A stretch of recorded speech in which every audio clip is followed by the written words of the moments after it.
ವೀಕ್ಷಕರೇ, ಆರೋಗ್ಯ ರಹಸ್ಯ ನೇರಪ್ರಸಾರ ಕಾರ್ಯಕ್ರಮಕ್ಕೆ ಆತ್ಮೀಯವಾದಂಥ ಸ್ವಾಗತ.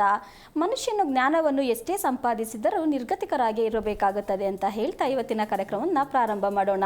ಶುಭ ಸಮಯದಂದು ಶುಭವಾಗಿರ್ತಕ್ಕಂಥ ವಿಚಾರವನ್ನು ತಿಳಿಸ್ಕೊಡೋದಕ್ಕೆ ಎಂದಿನಂತೆ ನಮ್ಮ ಜೊತೆಗಿದ್ದಾರೆ ಶ್ರೀಮನ್ ಶ್ರೀ ಪುರುಷೋತ್ತಮ್ ದೀಕ್ಷಿತ್ ಗುರುಗಳು. ಬನ್ನಿ ವೀಕ್ಷಕರೇ, ಅವ್ರನ್ನ ಕಾರ್ಯಕ್ರಮಕ್ಕೆ ಸ್ವಾಗತಿಸೋಣ.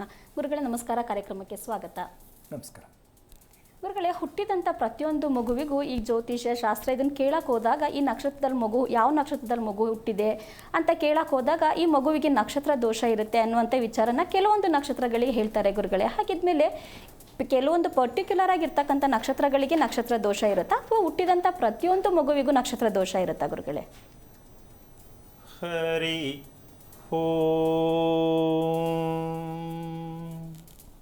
ಶ್ರೀ ಗುರುಭ್ಯೋ ನಮಃ. ಬೆಕ್ಕಿಗೆ ಗಂಟೆ ಕಟ್ಟುವವರು ಯಾರು ಅನ್ನುವ ವಿಚಾರಕ್ಕೂ ಇದಕ್ಕೂ ಹೋಲಿಕೆ ಮಾಡ್ಬೋದು.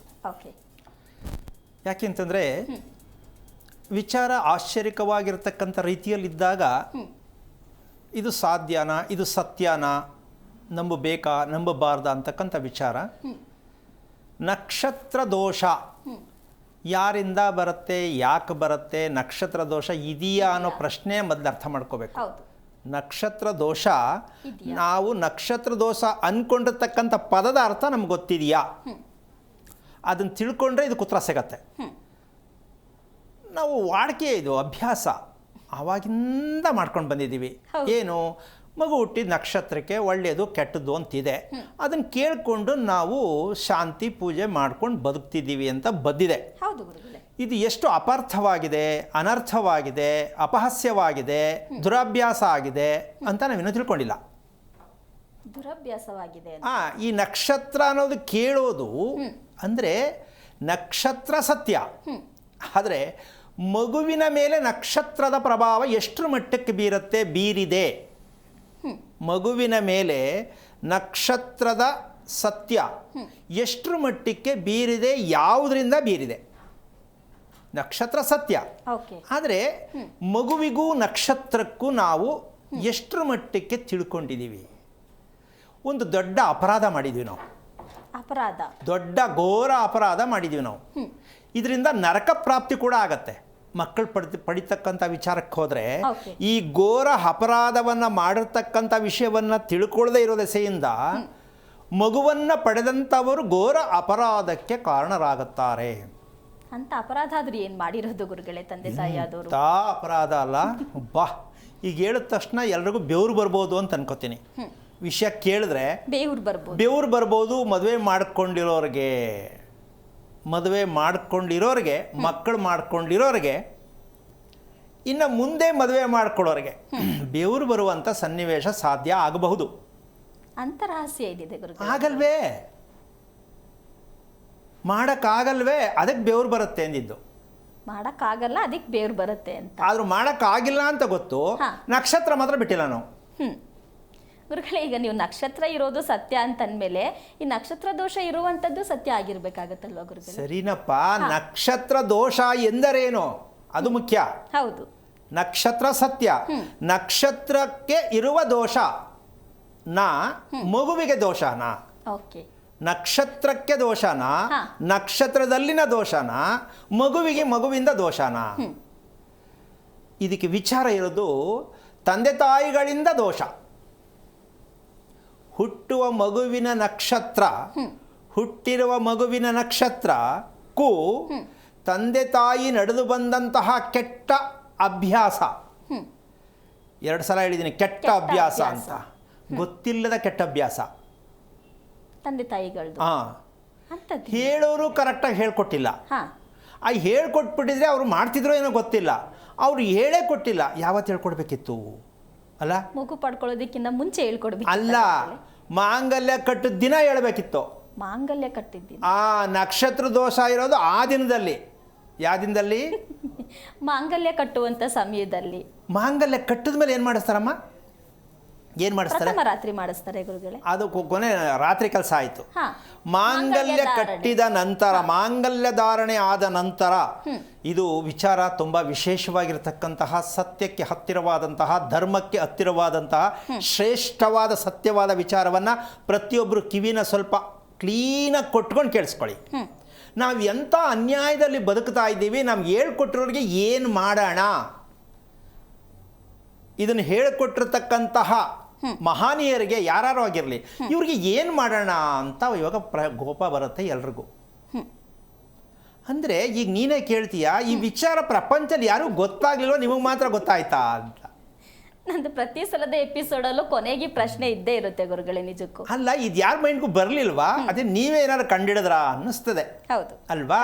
ಅದೇನಪ್ಪ ಅಂದರೆ ಮಾಂಗಲ್ಯ ಧಾರಣೆ ಆದ ಮೇಲೆ ನಕ್ಷತ್ರ ದರ್ಶನ, ಅದಿರುತ್ತೋ ನಕ್ಷತ್ರ ಇಲ್ಲವೋ ಏನೋ, ನಕ್ಷತ್ರಕ್ಕೆ ನಕ್ಷತ್ರ ಅರುಂಧತಿ ನಕ್ಷತ್ರಕ್ಕೆ ದರ್ಶನವನ್ನ ಮಾಡಿಸ್ತಕ್ಕಂಥ ಸಂಪ್ರದಾಯ ಇದೆಯಾ ತಾನೆ? ಖಂಡಿತ ಇದೆ ಗುರುಗಳೇ. ಈಗ ನಕ್ಷತ್ರಕ್ಕೆ ಯಾಕೆ ದರ್ಶನ ಮಾಡಿಸ್ಬೇಕು?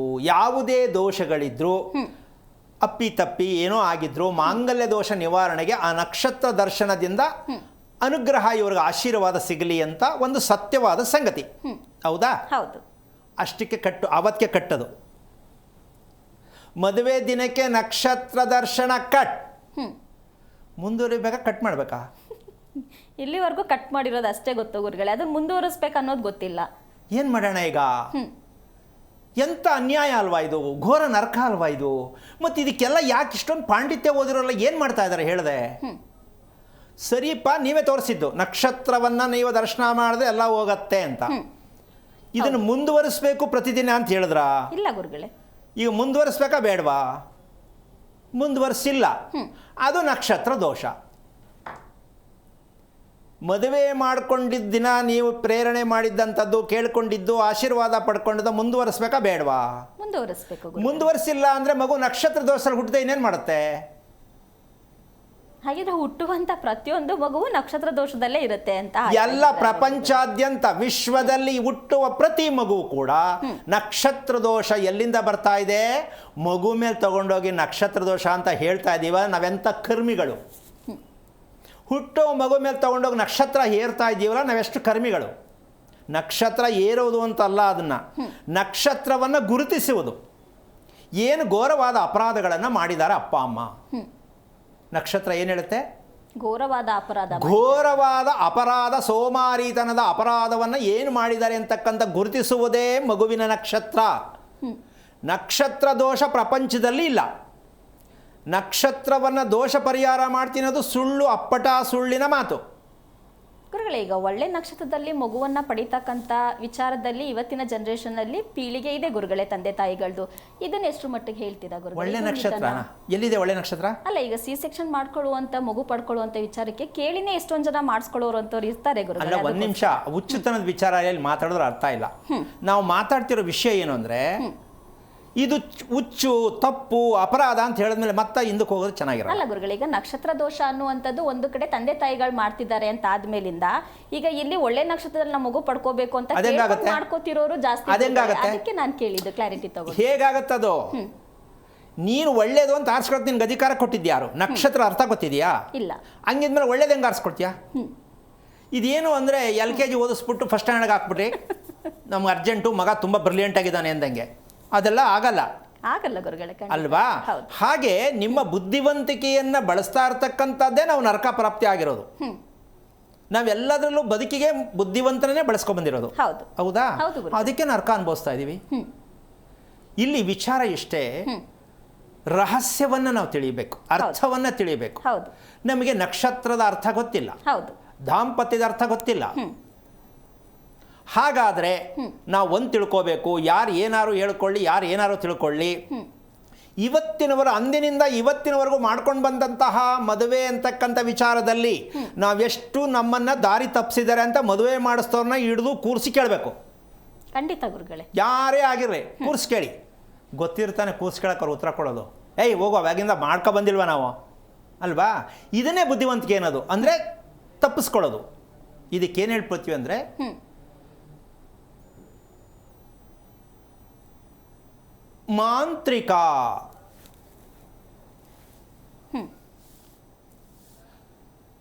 ಮಾಂತ್ರಿಕ ಪೂಜೆ ಅಂತ ಇದನ್ನು ಹೇಳ್ತಾರೆ. ಏನು? ನಕ್ಷತ್ರಕ್ಕೆ ದೋಷ ಪ್ರಾಯಶ್ಚಿತ್ತ ಮಾಡ್ತೀನಿ ಅಂತ ಮಾಡೋದು ಮಾಂತ್ರಿಕ ಪೂಜೆ. ಇದಕ್ಕೆ ಮಾಂತ್ರಿಕ ಜ್ಞಾನ ಅಂತಾರೆ. ಅಂದರೆ ಯಾರೋ ಹೇಳಿದ್ರು ನಾವು ಮಾಡಿಸ್ತೋ, ಹಾ ಅವ್ರಿಗೆ ಗೊತ್ತಿಲ್ಲ. ಮಗು ವಿಚಾರದಲ್ಲಿ ಅಪ್ಪ ಅಮ್ಮನಿಗೆ ಗೊತ್ತಿಲ್ಲ. ನಕ್ಷತ್ರ ಕೆಟ್ಟದು ಅಂದರು, ಅದಕ್ಕೊಂದು ಶಾಂತಿ ಮಾಡಿಸ್ಬೇಕು, ಅವ್ರು ಹೇಳಿದ್ರು ನಾವು ಮಾಡಿಸ್ತೋ. ಹೌದು. ಇದು ಮಗುಗೂ ಅದಕ್ಕೂ ಸಂಬಂಧ ಇಲ್ಲ. ಮಗುಗೂ ಅದಕ್ಕೂ ಸಂಬಂಧನೇ ಬರಲ್ಲ, ಇಲ್ಲವೇ ಇಲ್ಲ. ಪ್ರಪಂಚಾದ್ಯಂತ ಬೇಕಾದ್ರೆ ಚಾಲೆಂಜ್ ಮಾಡಿ ನಾನು ತೋರಿಸ್ಕೊಡ್ತೀನಿ. ಹುಟ್ಟಿದ ಮಗುವಿನ ನಕ್ಷತ್ರಕ್ಕೂ ಶಾಂತಿ ಪೂಜೆಯನ್ನು ಮಾಡಿಸ್ತಕ್ಕಂಥ ಯಾವ ಆಧಾರವೂ ಇಲ್ಲ ಅದಕ್ಕೆ. ಹೇಗೆ ಗುರುಗಳೇ ಹೇಳೋಣ. ಯಾಕಿಲ್ಲ ಅಂತ ಹೇಳ್ತೀನಿ ಅಂತಂದರೆ, ಪೂಜೆ ಮಾಡಿಸ್ತಕ್ಕಂಥದ್ದು ಮಗು ಹೆಸರಿನಲ್ಲಿ ನಾವು ದೇವಸ್ಥಾನಕ್ಕೆ ಕರ್ಕೊಂಡು ಹೋಗ್ತಕ್ಕಂಥದ್ದು ತಪ್ಪು ಅಂತ ನಾನು ಹೇಳ್ತಿಲ್ಲ. ನೀವು ಯಾವುದನ್ನು ತಿಳ್ಕೋಬೇಕಿತ್ತು, ಈ ನಕ್ಷತ್ರ ದೋಷ ಅಂತಕ್ಕಂಥದ್ದು ನಾವೇನು ಕರ್ಮನೆ ಮಾಡಿಲ್ಲ ಅಂತ ನಾವು ಹೇಳಿದ್ವಿ. ಹೌದು, ಅನ್ಕೋತೀವಿ ನಾವು. ಮಾಡಿದ್ರು ಅಲ್ವಾ, ಏನು ಮಾಡೇ ಇಲ್ಲ, ನನಗೆ ಯಾಕೆ ಈ ಥರ ಮಗು ಹುಟ್ಟಬೇಕಿತ್ತು ಅಂತ ಕೇಳ್ತೀವಿ. ಹೌದು ಅಲ್ವಾ.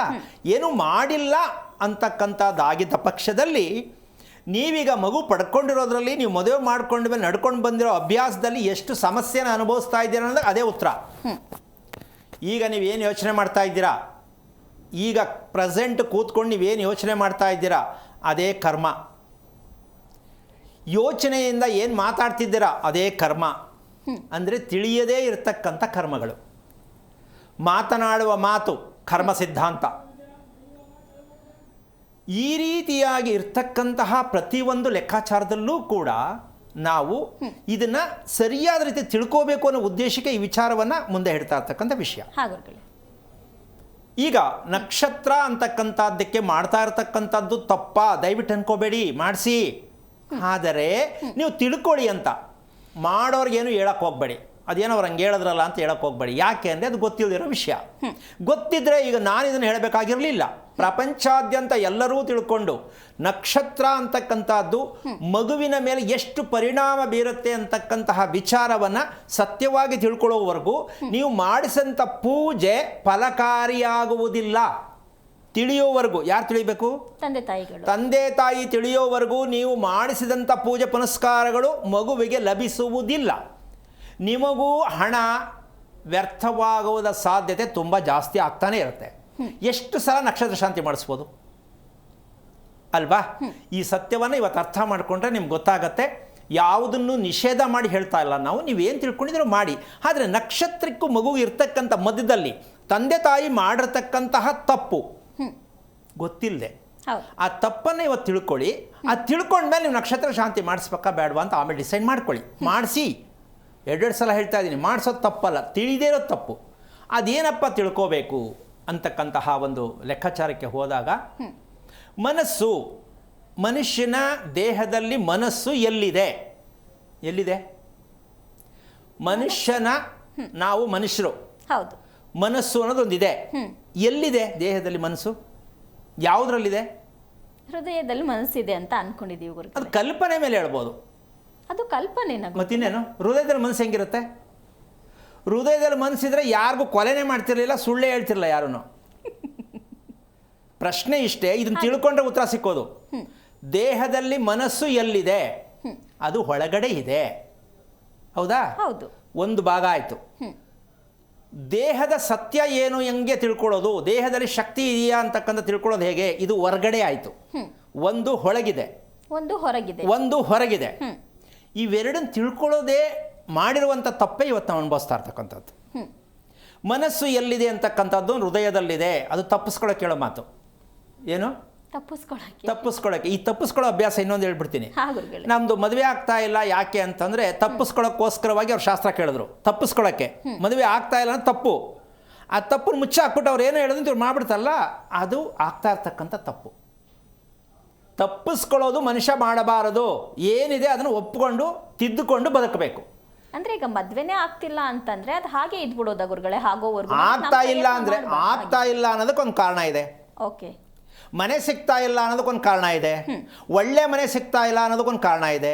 ಗಂಡ ಹೆಂಡತಿ ನೆಮ್ಮದಿಯಾಗಿಲ್ಲ ಅನ್ನೋದಕ್ಕೆ ಕಾರಣ ಇದೆ. ಅದನ್ನ ಮುಚ್ಚಾಕಕ್ಕೆ ಪೂಜೆ ಮಾಡ್ತೀನಿ ಅಂದ್ರೆ ಹೆಂಗದು? ಈಗ ನಾವು ಅದನ್ನ ತಿಳ್ಕೊಳಕ್ ಕೇಳಕ್ ಹೋದಾಗ ಸಿಗೋದೇ ಆ ಉತ್ತರ ಅಲ್ಲ ಗುರುಗಳೇ. ಅದಕ್ಕೆ ಹೇಳ್ತಾ ಇದ್ದೀನಿ, ಇದನ್ನು ಆಶ್ಚರ್ಯಕವಾದ ವಿಚಾರ ಅಂತ ಹೇಳ್ತಾ ಇರ್ತಕ್ಕಂಥದ್ದು. ಈಗ ಅವರು ಹೇಳ್ತಿದ್ದಾರೆ, ಅವ್ರು ಕೇಳ್ತಿದ್ದಾರೆ, ಎರಡೂ ಆಗ್ತಾ ಇದೆ. ರಿಪೇರಿ ಅಂತೂ ಆಗಿಲ್ಲ. ಆಗಿದೆಯಾ? ರಿಪೇರಿ ಆಗಿರೋ ನಮಸ್ಕಾರ ಹಾಕ್ಬಿಡೋಣ, ಹೌದು ಮಾಡಿ ಅದನ್ನೇ ಅಂತ. ಬಟ್ ರಿಪೇರಿ ಆಗಿಲ್ಲ, ಅವ್ರು ಕೇಳ್ತಿದ್ದಾರೆ, ಇವ್ರು ಮಾಡಿಸ್ತಿದ್ದಾರೆ, ಅಲ್ಲೂ ಆಗಿಲ್ಲ, ಎಲ್ಲೂ ಆಗಿಲ್ಲ. ಹಣ ಅಂತೂ ವ್ಯರ್ಥ ಆಗ್ತಾ ಇದೆ ಅಲ್ವಾ? ಸಮಸ್ಯೆ ಜಾಸ್ತಿ ಆಗ್ತಾ ಇದೆ ಹೊರತು ಕಮ್ಮಿ ಆಗಿಲ್ಲ. ಅದಕ್ಕೆ ಪ್ರತಿಯೊಬ್ಬರು ತಿಳ್ಕೊಳ್ಳೋದಕ್ಕೆ ಪ್ರಯತ್ನ ಮಾಡಿದ್ರೆ ಇನ್ನೊಬ್ಬರ ಮೇಲೆ ನಾವು ನಾವು ಇನ್ನೊಬ್ಬರ ಮೇಲೆ ಅವಲಂಬಿಸ್ಕೋಬಾರ್ದು. ನಾವು ನಮ್ಮ ಜೀವನ, ನಮ್ಮ ದೇಹ, ನಮ್ಮ ಮನಸ್ಸು, ನಮ್ಮ ಊಟ ನಾವೇ ರಿಪೇರಿ ಮಾಡ್ಕೋಬೇಕು ಅಂತಕ್ಕಂಥದ್ದೇ ನಮ್ಮ ಆರೋಗ್ಯ ರಹಸ್ಯ. ಇದು ಸತ್ಯ. ಯಾರನ್ನು ಕೇಳಕ್ಕೆ ಹೋಗಬೇಡಿ. ತಪ್ಪು ಏನಾಗಿದೆ ಅಂತಕ್ಕಂಥ ತಿಳ್ಕೊಳ್ತಕ್ಕಂಥದ್ದೇ ಇರ್ತಕ್ಕಂಥ ಮೂಲ ದೋಷ. ಆ ದೋಷ ಯಾವ್ದಾರು ಆಗಿರ್ಬೋದು. ಆರೋಗ್ಯ ಸರಿ ಇಲ್ವಾ, ಮನಸ್ಸು ಚೆನ್ನಾಗಿಲ್ವಾ, ನಿದ್ದೆ ಬರ್ತಾ ಇಲ್ವಾ, ಎಲ್ಲವೂ ಸೇರಿ ಒಂದೇ ದೋಷ. ಯಾವುದು? ನಾವು ತಿಳಿಯದೇ ಇರುವ ದೋಷ. ಇದನ್ನು ಸ್ಕ್ಯಾನಿಂಗ್ ಮಾಡಿಸ್ಬಿಟ್ಟು ಯಾವುದನ್ನ ರಕ್ತವನ್ನು ಪರೀಕ್ಷೆ ಮಾಡಿದ್ರೂ ಸಿಕ್ಕಲ್ಲ ಉತ್ತರ. ಯಾಕೆ ಹಿಂಗಾಗಿದೆ ಅಂತ ಸಿಕ್ಕಲ್ಲ. ಹೋಗಲಿ, ಒಂದು ಮೈಂಡಲ್ಲಿ ಇರ್ತಕ್ಕಂಥ ಮೆದುಳಲ್ಲಿ ಒಂದು ಸ್ವಲ್ಪ ಸ್ಕ್ಯಾನ್ ಮಾಡಿಸ್ಬಿಡೋಣವಾ, ಅಲ್ಲೂ ಸಿಕ್ಕಲ್ಲ. ಇದಕ್ಕೆ ಮೀರಿರ್ತಕ್ಕಂಥ ಸತ್ಯವೇ ನಾವು ತಿಳಿಬೇಕಾದ ಸತ್ಯ. ಏನು ಹೇಳ್ತೀಯಾ? ಡಾಕ್ಟರ್ ಲೈನು ಒಂದು ಲೈನ್ ಇರಲಿ, ಅವರು ಹೊರಗಡೆ ದೇಹಕ್ಕೆ ಏನು ಬೇಕಾದ್ರೂ ಮಾಡಿಕೊಡ್ತಾರೆ. ಒಳಗಡೆ ಇರೋ ದೇಹಕ್ಕೆ ಯಾರು ಮಾಡೋದು? ನಾವೇ ಮಾಡ್ಕೋಬೇಕಾಗತ್ತೆ. ಈಗ ಮನಸ್ಸಿಗೆ ಡಾಕ್ಟರ್ ಇಲ್ಲ, ಹೌದು, ದೇಹಕ್ಕೆ ಡಾಕ್ಟರ್ ಇದ್ದಾರೆ. ಅವ್ರು ಒಂದು ಭಾಗ ಕೊಟ್ಬಿಡೋಣ, ಅವ್ರು ರಿಪೇರಿ ಮಾಡ್ತಾರೆ, ಮಾಡ್ಕೊಂಡು ಬಂದಿದ್ದಾರೆ. ಸತ್ಯ. ಒಳಗಡೆ ಇರುವ ಮನಸ್ಸಿಗೆ ಡಾಕ್ಟರ್ ಯಾರು? ನಾವೇ ಆಗಬೇಕು ಗುರುಗಳೇ. ಅಬ್ಬಾ, ನಿನ್ನ ಬಾಯಲ್ಲಿ ಬಂತಲ್ಲ ಈಗಾದರೂ. ನಮ್ಮ ಒಳಗಡೆ ಇರುವ ಮನಸ್ಸಿಗೆ ಡಾಕ್ಟರ್ ನಾವೇ ಆಗಬೇಕು. ಇದು ಆಗದೇ ಇರೋದೇ ಇವತ್ತು ನಾವು ನಕ್ಷತ್ರ ದೋಷ ಅಂತ ಜೀವನ ಪರ್ಯಂತ ಅನುಭವಿಸ್ತಾ ಇದ್ದೀವಿ. ಹೌದು. ಹಾಗಿದ್ದ ಮೇಲೆ ನಾವು ಏನನ್ನ ಮಾಡಬೇಕು? ಪ್ರಶ್ನೆ ಉದ್ಭವ ಆಯಿತು. ಹೌದು. ತುಂಬ ಸರಳ ರೀ, ತುಂಬ ಸರಳ. ಏನು? ತಿಳ್ಕೊಳ್ಳೋದು. ಮಾಡೋದಾಮೇಲೆ ನೋಡೋಣ. ತಿಳ್ಕೊಳ್ಳೋದಂತೂ ಸರಳ, ಮಾಡೋದು ಅದು ಮುಂದಕ್ಕೆ ನೋಡೋಣ ಅಲ್ವಾ? ಫಸ್ಟ್ ಟೈಮ್ ಸರಳ ಅಂತ ಹೇಳಿದ್ದೀರಾ ಗುರುಗಳೇ. ಹೇಳಿದ್ರು ನಾನು ಮಾಡ್ಕೊಳ್ಳೋದು ಕಷ್ಟ ಅಂತಾನೆ ನೀವು ಹೇಳೋದು. ಸರಳ ಅಂತಿರೋದು ಫಾರ್ ದಿ ಫಸ್ಟ್ ಟೈಮ್. ಕೇಳಿಸ್ಕೊಳ್ಳೋಕ್ಕೆ ಸರಳ, ಅಲ್ಲೂ ಇದೆಯಾ ಗುರುಗಳೇ? ವಿಷಯ ಕೇಳಿಸ್ಕೊಳ್ಳೋಕ್ಕೆ, ನಾನು ಹೇಳಿದನ್ನು ಕೇಳಿಸ್ಕೊಳ್ಳೋಕೆ ತುಂಬ ಸರಳ, ಮಾಡೋಕ್ಕೆ ಕಷ್ಟ. ಹಿಂದೆ ಅದನ್ನೇ ಹೇಳ್ಬಿಡ್ತೀರಲ್ಲ ಗುರುಗಳೇ. ಅಲ್ಲ, ಆಗಲ್ಲ, ಅದು ಕಷ್ಟ ಇದೆ. ಆಗದೇ ಇಲ್ಲ ಅಂತ ಹೇಳ್ತಾರದು ನಾನು. ಹಾಗಂತ ಯಾಕೆ ಅಂದರೆ ಚಾಲೆಂಜ್ ಮಾಡಿ ಚೇಂಜ್ ಆಗಲಿ ಅಂತ. ಓಕೆ.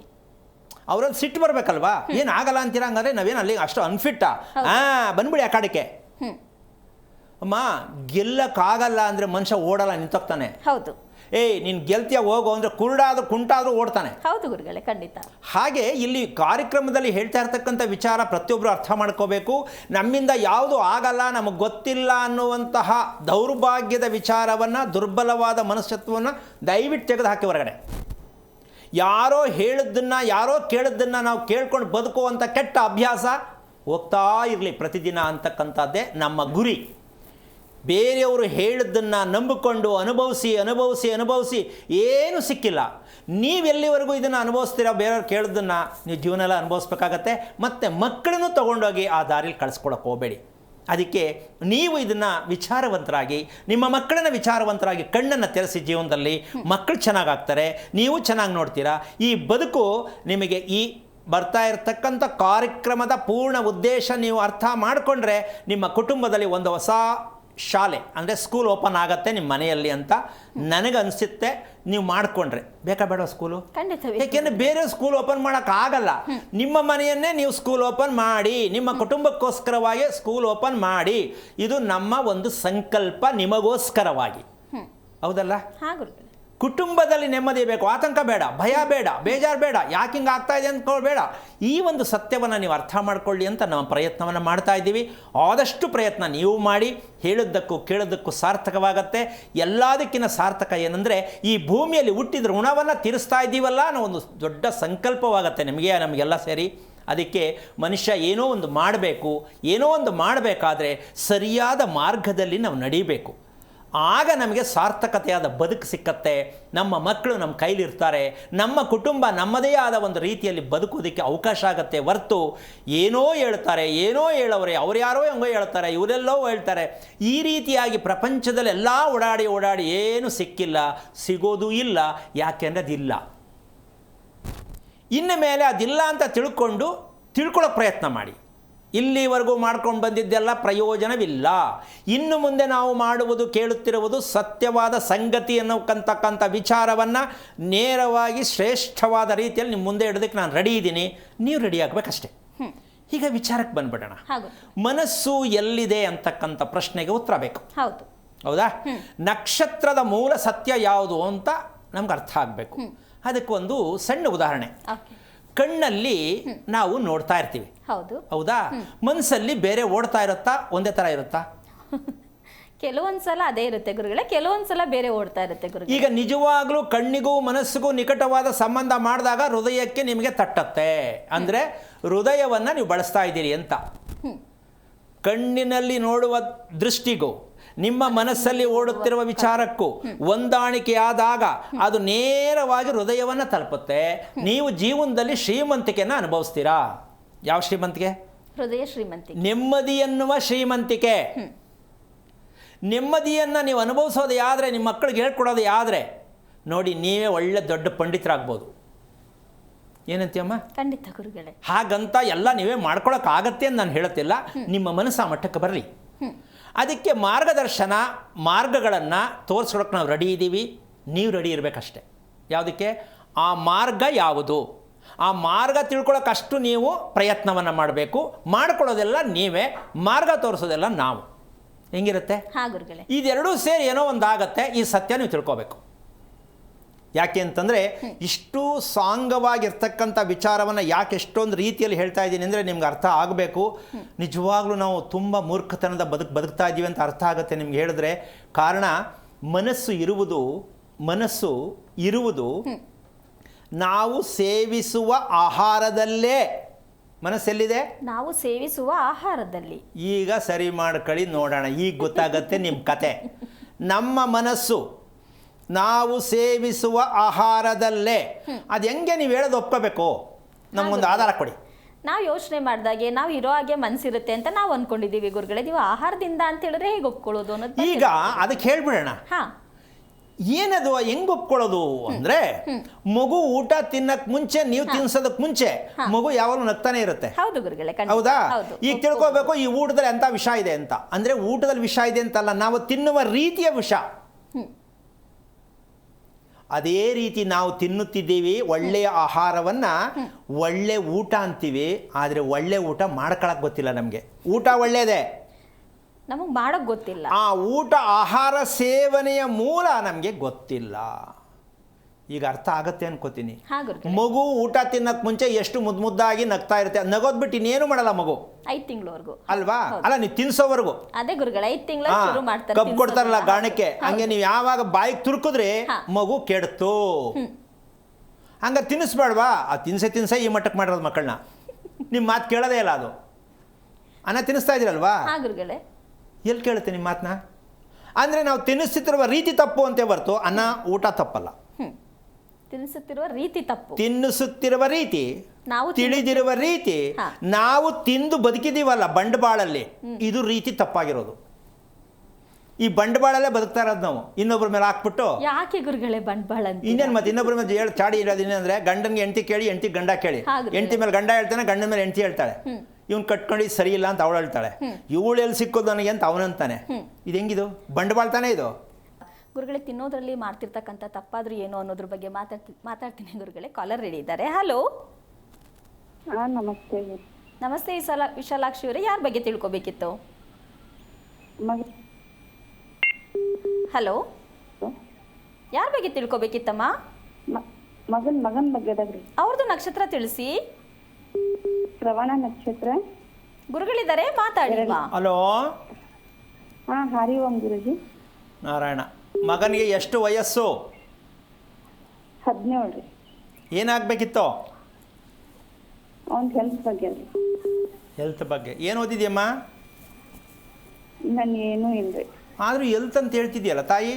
ನೋಡಿ, ನಮ್ಮ ಕರ್ನಾಟಕ ಯಾವ ಮಟ್ಟಕ್ಕೆ ಕೊಟ್ಟೋಗಿದೆ ಅಂದರೆ ಹೆಲ್ತು. ಅಲ್ಲ, ಇಂಗ್ಲೀಷ್ ಎಷ್ಟು ಚೆನ್ನಾಗಿ ಬಳಸ್ತೀವಿ ನಾವು. ಅಬಾ ಖುಷಿ ಪಡಬೇಕು. ಅಂದರೆ ಇದು ನಮಗೆ ಶಾಪವಾಗಿ ತಟ್ಟುತ್ತೆ ಅಂತ ನಮ್ಗೆ ಇನ್ನೂ ಗೊತ್ತಿಲ್ಲ. ಶಾಪವಾಗಿ ಮತ್ತಿನ್ನೇನು ಹೆಲ್ತ್ ಅಂತೆ, ಅದೇನದು ಕನ್ನಡ ಬರಲ್ವಾ? ಬರುತ್ತೆ ಸರ್, ಸ್ವಲ್ಪ ತೆಲುಗು ಎರಡು ಮಿಕ್ಸ್ ಮಾಡ್ತೀನಲ್ರಿ. ಅದಕ್ಕೆ ಹೆಲ್ತ್ ಅಂತ ಹೇಳಿದ್ದ? ಹೌದು ಸರ್. ಯಾಕೆ ಹೇಳ್ತೀನಿ ಅಂದರೆ, ನಾವು ಕೆಲವೊಂದು ಸಂದರ್ಭದಲ್ಲಿ ನಮ್ಮ ಭಾಷೆಯನ್ನು ಎಷ್ಟು ಚೆನ್ನಾಗಿ ಬಳಸ್ತೀವಿ ಅಂದರೆ, ಬಳಸೋದನ್ನು ನಾವು ಬಿಟ್ಟಿರೋದ್ರಿಂದ ನಮಗೆ ದೊಡ್ಡ ಶಾಪ. ಯಾಕೆ ಅಂದರೆ, ಈಗ ಹೇಳಿದ್ರೆ ಎಷ್ಟು ಜನಕ್ಕೆ ಏನಾಗುತ್ತೋ ಏನೋ ಗೊತ್ತಿಲ್ಲ, ಪ್ರತಿಯೊಬ್ಬರು ಇಂಗ್ಲೀಷಲ್ಲೇ ಸಿಗ್ನೇಚರ್ ಮಾಡೋದು. ನಾವಿರೋದು ಅಲ್ಲಿ ಕರ್ನಾಟಕದಲ್ಲಿ. ಹೆಂಗಿದು ಸರಿ? ಇದು ಯೋಚನೆ ಮಾಡಲಿ. ಕರ್ನಾಟಕ ರಾಜ್ಯೋತ್ಸವ ಮಾಡ್ತೀವಿ ಅಂತ ಬೇಕಾದಷ್ಟು ಕರ್ನಾಟಕ ಹೋರಾಡ್ತಿದ್ದೀವಿ ನಾವು. ಪ್ರತಿಯೊಬ್ಬರಿಗೂ ಇಂಗ್ಲೀಷಲ್ಲೇ ಮಕ್ಳಿಗೂ ಅದೇ ಕಲಿಸಿರೋದು, ನಾವು ಅದನ್ನೇ ಮಾಡ್ತಿರೋದು. ಹೌದು. ಮತ್ತೇನು ಕರ್ನಾಟಕ ಹೆಂಗಾಯ್ತಿದು? ಅಂದರೆ ಇದನ್ನು ತಿದ್ದಕ್ಕಾಗಲ್ಲ, ಇದು ತುಂಬ ಬಂದ್ಬಿಟ್ಟಿದೆ ಅಳ್ಕೋ. ಆದರೆ ವಿಷಯ ತಿಳ್ಕೋಬೇಕು, ನಾವು ಇಂಗ್ಲೀಷ್ ಪದ ಬಳಸಲೇಬೇಡ ಅಂತ ಹೇಳ್ತಾ ಇಲ್ಲ. ನಿಮ್ಮ ವೈಯಕ್ತಿಕವಾದ ಭಾಷೆನ ಬಳಸಿ, ಆದರೆ ನಮ್ಮದೇ ಆದ ರೀತಿಯಲ್ಲಿ ನಮ್ಮ ಒಂದು ಧರ್ಮಕ್ಕನುಸಾರವಾಗಿರ್ತಕ್ಕಂಥ ಸಂದರ್ಭದಲ್ಲಿ ಅದನ್ನು ನಾವು ಆದಷ್ಟು ಮಟ್ಟಕ್ಕೂ ಸ್ವಲ್ಪ ಕನ್ನಡವನ್ನು ಬಳಸೋದಕ್ಕೆ ಪ್ರಯತ್ನ ಮಾಡಿದ್ರೆ ಮನಸ್ಸು ಸ್ವಲ್ಪ ಖುಷಿಯಾಗತ್ತೆ. ಇಷ್ಟು ಚೆನ್ನಾಗಿರೋ ಪದಗಳನ್ನು ನಾವು ಬಳಸ್ತಾ ಇದ್ದೀವಲ್ಲ ಅಂತ, ಅದಕ್ಕೋಸ್ಕರ ಹೇಳಿದ್ದು. ಈಗ ವೆಜಿಟೇಬಲ್ ಪಲಾವ್ ಅಂತಾರೆ, ಯಾವ ಭಾಷೆ ಅಂತ ಹೇಳೋಣ? ವೆಜಿಟೇಬಲ್ ಇಂಗ್ಲೀಷು, ಪಲಾವ್ ಯಾವುದು? ಹಿಂದಿ. ಅಂದರೆ ನಾವು ಮಾತಾಡುವಂಥ ಕೆಲವೊಂದು ನಮಗೆ ನಾವು ಇದು ಬಳಸ್ತಾರೋ ಸರಿನಾ ಅಂತ ಅರ್ಥ ಆಗ್ತಾ ಇಲ್ಲ, ಆ ಉದ್ದೇಶಕ್ಕೆ ಇಸ್ತಾ ಇದ್ದೀನಿ. ಅಮ್ಮ, ಇವಾಗ ನಿಮ್ಮ ಮಗನಿಗೆ ಆರೋಗ್ಯದ ವಿಚಾರದಲ್ಲಿ ಏನು ಓದ್ತಾ ಇದ್ದಾನೆ, ಏನು ಓದಿದ್ದಾನೆ? ಈಗ ಸೈನ್ಸ್ ಓದ್ಲಾಗ್ತಾನ್ರಿ. Science, okay. ಚೆನ್ನಾಗಿ ಓದ್ತಾ ಇದ್ದಾನಾ? ಓದೋದ್ನ ಹಂಗೆ ಸ್ವಲ್ಪ ಯಾವಾಗ ಬರೀ ಹೊಟ್ಟಿನೋ ಅದು ಇದು ಅಂತಂದ್ರೆ.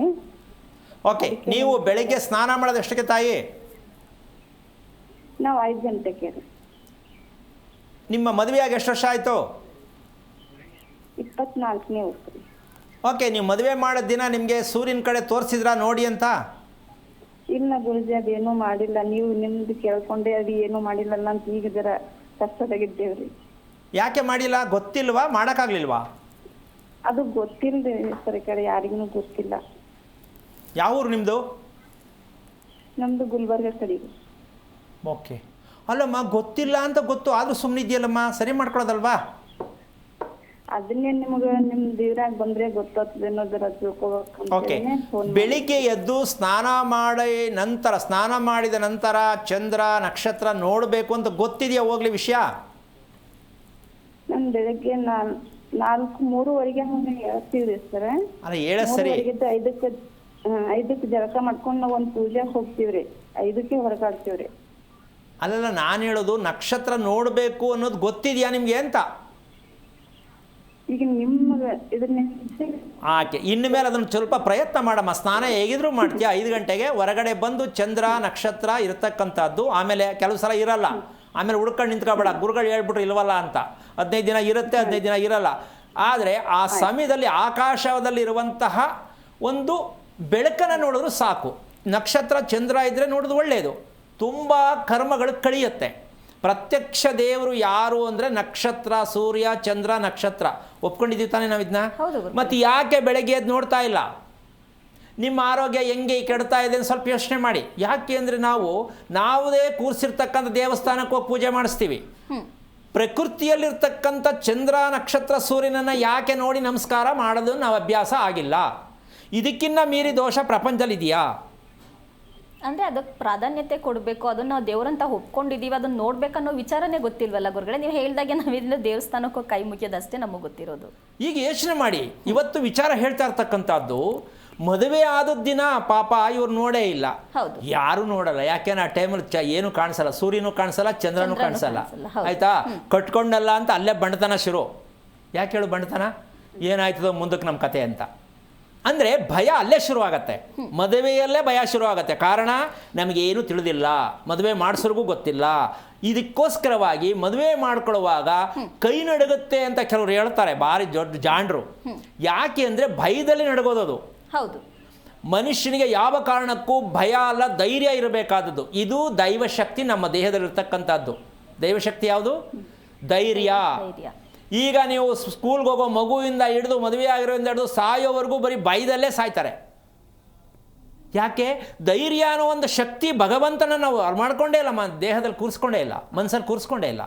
ಅಂದರೆ ಮದುವೆ ಆಗಬೇಕಿದ್ರೆ ಜವಾಬ್ದಾರಿ ಅನ್ನೋದು ಬರುತ್ತಲ್ಲ ಗುರುಗಳೇ, ಆ ಭಯಕ್ಕೆ ಏನಾದರೂ ಮದುವೆ ಆದ್ಮೇಲೆ ಜವಾಬ್ದಾರಿ ಬರುತ್ತೆ ಅನ್ನೋದು ಸುಳ್ಳು ಮಾತದು. ಸುಳ್ಳು ಮಾತು, ಎಲ್ಲ ಸುಳ್ಳೆ. ನಾವು ಬದುಕುತ್ತಿರೋದೆಲ್ಲ ಬರೀ ಸುಳ್ಳೆ. ಯಾಕೆಂದರೆ ವಿಷಯ ತಿಳ್ಕೊಳ್ಳೋವರೆಗೂ ಸುಳ್ಳು. ತಿಳ್ಕೊಂಡ ಮೇಲೆ ಪರಿವರ್ತನೆ ಆದಮೇಲೆ ನೀವು ಖುಷಿ ಆದಾಗ ನಾನು ಒಪ್ಕೋತೀನಿ. ಅಲ್ಲಿವರೆಗೂ ಬರೀ ಸುಳ್ಳು ಮಾತಾಡೋದು ಬೇಡ, ಒಪ್ಕೊಂಡು ಬದಲಾವಣೆ ಆಗಬೇಕು. ಅಮ್ಮ, ನಿಮ್ಮ ಮಗ ಊಟ ನೀವು ಮಾಡೋದನ್ನ ನೋಡಿದ್ಯಮ್ಮ ನೀನು? ನೀವು ಹೇಳಿದ ತರ ಒಂದೊಂದ್ಸರಿ ಬೀರ ಮಾಡ್ತಾನೆ, ಒಂದೊಂದ್ಸರಿ ಹತ್ರ ಮಾಡ್ತಾನೆ ಸರ್. ಸರಿ ಊಟನೇ ಮಾಡಂಗಿಲ್ಲ ಒಂದೊಂದ್ಸರಿ. ಅವನಿಗೆ ಸ್ವಲ್ಪ ಹಾಸಲ್ಕ್ ಹಾಕಿವ್ರಿ. ಒಂದ್ ನಿಮಿಷಮ್ಮ ಕೇಳಿಸ್ಕೊ, ಒಂದ್ ನಿಮಿಷ ಕೇಳಿಸ್ಕೊಮ್ಮ. ಶ್ರವಣ ನಕ್ಷತ್ರದಲ್ಲಿ ಮಗು ಹುಟ್ಟಿದೆ, ಶ್ರವಣ ನಕ್ಷತ್ರದಲ್ಲಿ ಮಗು ಹುಟ್ಟಿದೆ, ಅದರ ಹಣೆ ಬರ ಏನು ಅಂತ ತಿಳ್ಕೊಬೇಕು. ಯಾವ್ದು ಹಣೆ ಬರ? ಶ್ರವಣ ನಕ್ಷತ್ರದ ಹಣೆ ಬರ. ಎಲ್ಲಿದೆ ಇದ್ರ ಹಣೆ ಬರ? ತಂದೆ ತಾಯಿಯಲ್ಲಿ. ಅವರ ಅಪ್ಪ ಅಮ್ಮನ ಕೇಳಬೇಕು, ಅಂದರೆ ಈ ಅಮ್ಮನ್ನೇ ಕೇಳಬೇಕು. ಮದುವೆ ಆಗೈತಷ್ಟೇ ಅಲ್ವಾ? ಊಟ ಅಂತಕ್ಕಂಥ ವಿಷಯಕ್ಕೆ ಡಾಕ್ಟರ್ ಹತ್ರ ಕರ್ಕೊಂಡೋದ್ರೆ ಈ ಹುಡುಗನ್ನ, ಇವ್ರ ಮಗನ್ನ, ಈಗ ಇದನ್ನ ನೇರವಾಗಿ ಚಾಲೆಂಜ್ ಮಾಡಿ ಹೇಳ್ತೀನಿ, ಡಾಕ್ಟರ್ ಹತ್ರ ಕರ್ಕೊಂಡೋದ್ರೆ ರಕ್ತ ಕಡಿಮೆ ಇದೆ ಅಂತಾನೆ ಬರ್ತಕ್ಕಂಥ ರಿಸಲ್ಟ್.